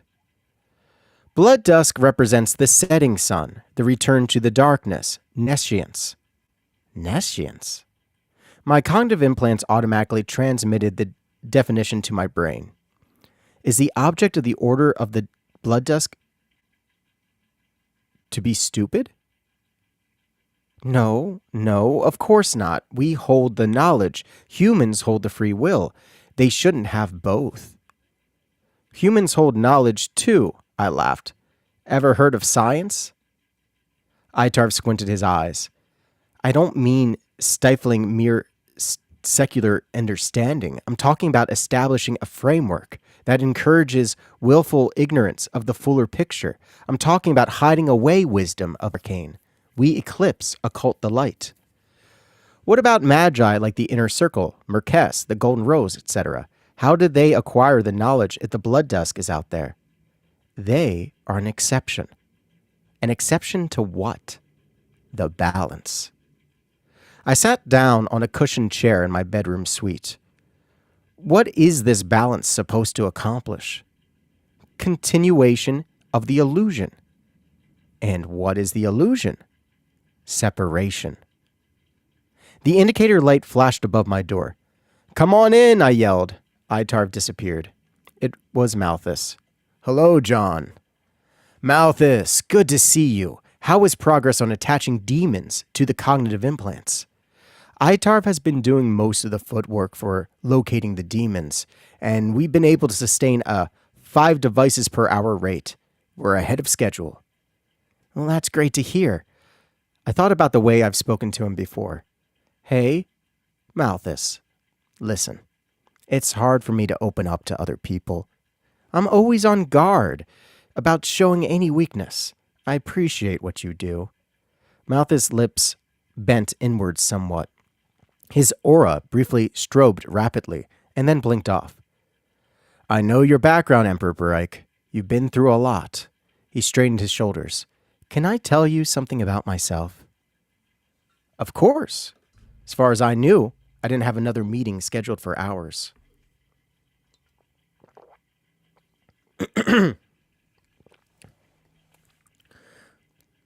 When I was a young boy, I experienced supernatural phenomena. I saw demons. When I got extremely angry, my toy cars would flip on their own. Crickets would stop chirping every time I repeated a phrase. I didn't know how uncommon my experience was. I innocently told my friends and family. Nobody believed me. I was ridiculed, bullied, and eventually forcefully admitted into a mental institution. Malthus breathed in deeply. His breathing pattern felt like the ocean tides receding. I could feel the pull of the room's energy draw into him like a black hole. The Order of the Golden Rose found me at 13 years old. They had scouts in my juvenile psych wards. They had scouts in many juvenile psych wards. He breathed out, and his aura brightened. They were my true family. I learned that I possessed a great gift. They sharpened it, nurtured it, gave it focus. Then why did you turn on them? I wondered if I should trust a man who killed those closest to him. The Order of the Golden Rose is much like any large social organization. Subset groups and cliques form. When your demonic partner Itarv showed up, he offered my closest friends ultimate power. All we had to do was exterminate the hypocrites that looked down upon us. He smiled. I wonder, had Orlo not left the Order earlier, which side he would have been on. Orlo? Orlo Amadeus is the true name of Merkes. He winked. Just don't say that around him. I recalled that Itarv told me this before. The life of magicians is so strange. We've been around since the beginning. What we do is engage with the world intimately. We explore worlds within, taste of an etheric fruit, imbibe in the cosmic mysteries. A magician is what being a human is all about. In so doing, we become more than, which might as well be the mantra of the human race. Mankind always strives to do more than what he was born with. We create tools through observation, trial and error, and the accumulation of knowledge. We think boldly and creatively, challenging ourselves to destroy preconceived notions, expel ourselves from ignorance. We gladly sacrifice who we are to be reborn anew. Malthus smirked. He took a seat on the floor, his legs bent to a lotus position. We have guided the religions of this world so that the simpler among us can faintly touch the brilliance that must be fractured for your delicate eyes. Magic is the birthright of the human race. I thought about Chayaka from hell. Could you teach me? Malthus turned his head sharply towards me. Teach you magic? It might come in handy at some point. Say, for some reason you, the inner circle, or Itarv couldn't help me. That'll never happen, Itarv retorted as he manifested between us. It's happened before. Sometimes you make journeys to hell. I looked to Malthus. I'm barely ever gone. I'll always be there when Itarv vanished, as Malthus snapped his fingers. Do you see that, Baraik? Malthus stood up. That is just a small taste of the power a truly adept magician is capable of. This power is within you too. It's within all people. Must the tail wag the dog forever? Malthus snapped his finger again. Itarv was back. He said, That was rude. The three of us remained still for some time. I studied the robes of Malthus, the attire of a magician. He wore all black with a hood. He owned a wooden wand made from some darker grain. It was odd that he didn't bother to wave the thing around when he caused Itarv to leave. I broke the silence. I'd like to learn magic. Malthus, when would you be free to teach me? Malthus tapped his wand on his left open palm. I would say Wednesday, from 8 p.m. to 9 p.m. I could afford. Good. I glanced at Itarv and then back to Malthus. Is there anything else to report? No, that is all. Excellent. I will see you Wednesday then. Malthus walked out of the room. The door closed behind him. Itarv seemed pissed off. It's not that I could tell that by his outward appearance. Not much changed about the guy. His body movements shifted from being creepy to horrifying. He made his eyes glow red sometimes. He'd gesture his black and tarred body this way or that, but he didn't breathe unless he was talking. He was so unnatural looking. John, he said in a distant tone, we're partners. We've been through so much together. How long have you lived, Itarv? It must be 80,000 years or so. I think there might be some more eights in that number. Maybe 88,000 or 80,008. In all of that time, how many loyalties have you honored? Itarv straightened his back. You know what? He laughed. I've seen this before. Millions of times. Paranoia. It happens to a man when he accumulates power fast. I should have warned you about that. Why do you think I'm paranoid? I could sense it when you were talking to Malthus. You only have so many people around you that truly support you. Itarv's eyes brightened. You're isolated from the rest of the world by choice and by design. He stepped toward me. I have risked more than you could imagine by helping you actualize this dream of yours. You think you know torture? You haven't an inkling what hell can do. I pondered on that. What is the worst possible experience a person could have? Being cut apart by rusty blades? Slowly? Strapped to a hospital bed? Being drowned in a vat of rubbing alcohol set on fire? Losing my wife and son? I remembered them. I saw my son's face. It was a happy memory. We gave him a present for Christmas. That was his favorite holiday. He had a smile on his face, probably unique to that boy's face, something like a contorted grin, like he tasted something sour or heard a good joke at the same time. My wife was there too. We shared in the joy for a bit, together, as he unwrapped a DVD movie he obsessed over. In that tiny sliver of time, in that hopelessly fleeting moment, I had a loving family. I am not your enemy, Baraik. Satan is after us, the world. I waved him off. You're right. I know you're my partner, and a valuable one at that. His eyes dimmed. So, what's next on today's schedule? I asked him. He nodded. microscopically forward and back. I might have mistaken it for a heartbeat had I not known he lacked one. He answered, "You're scheduled to visit the Hurricane Harad victims in the Northeast American region."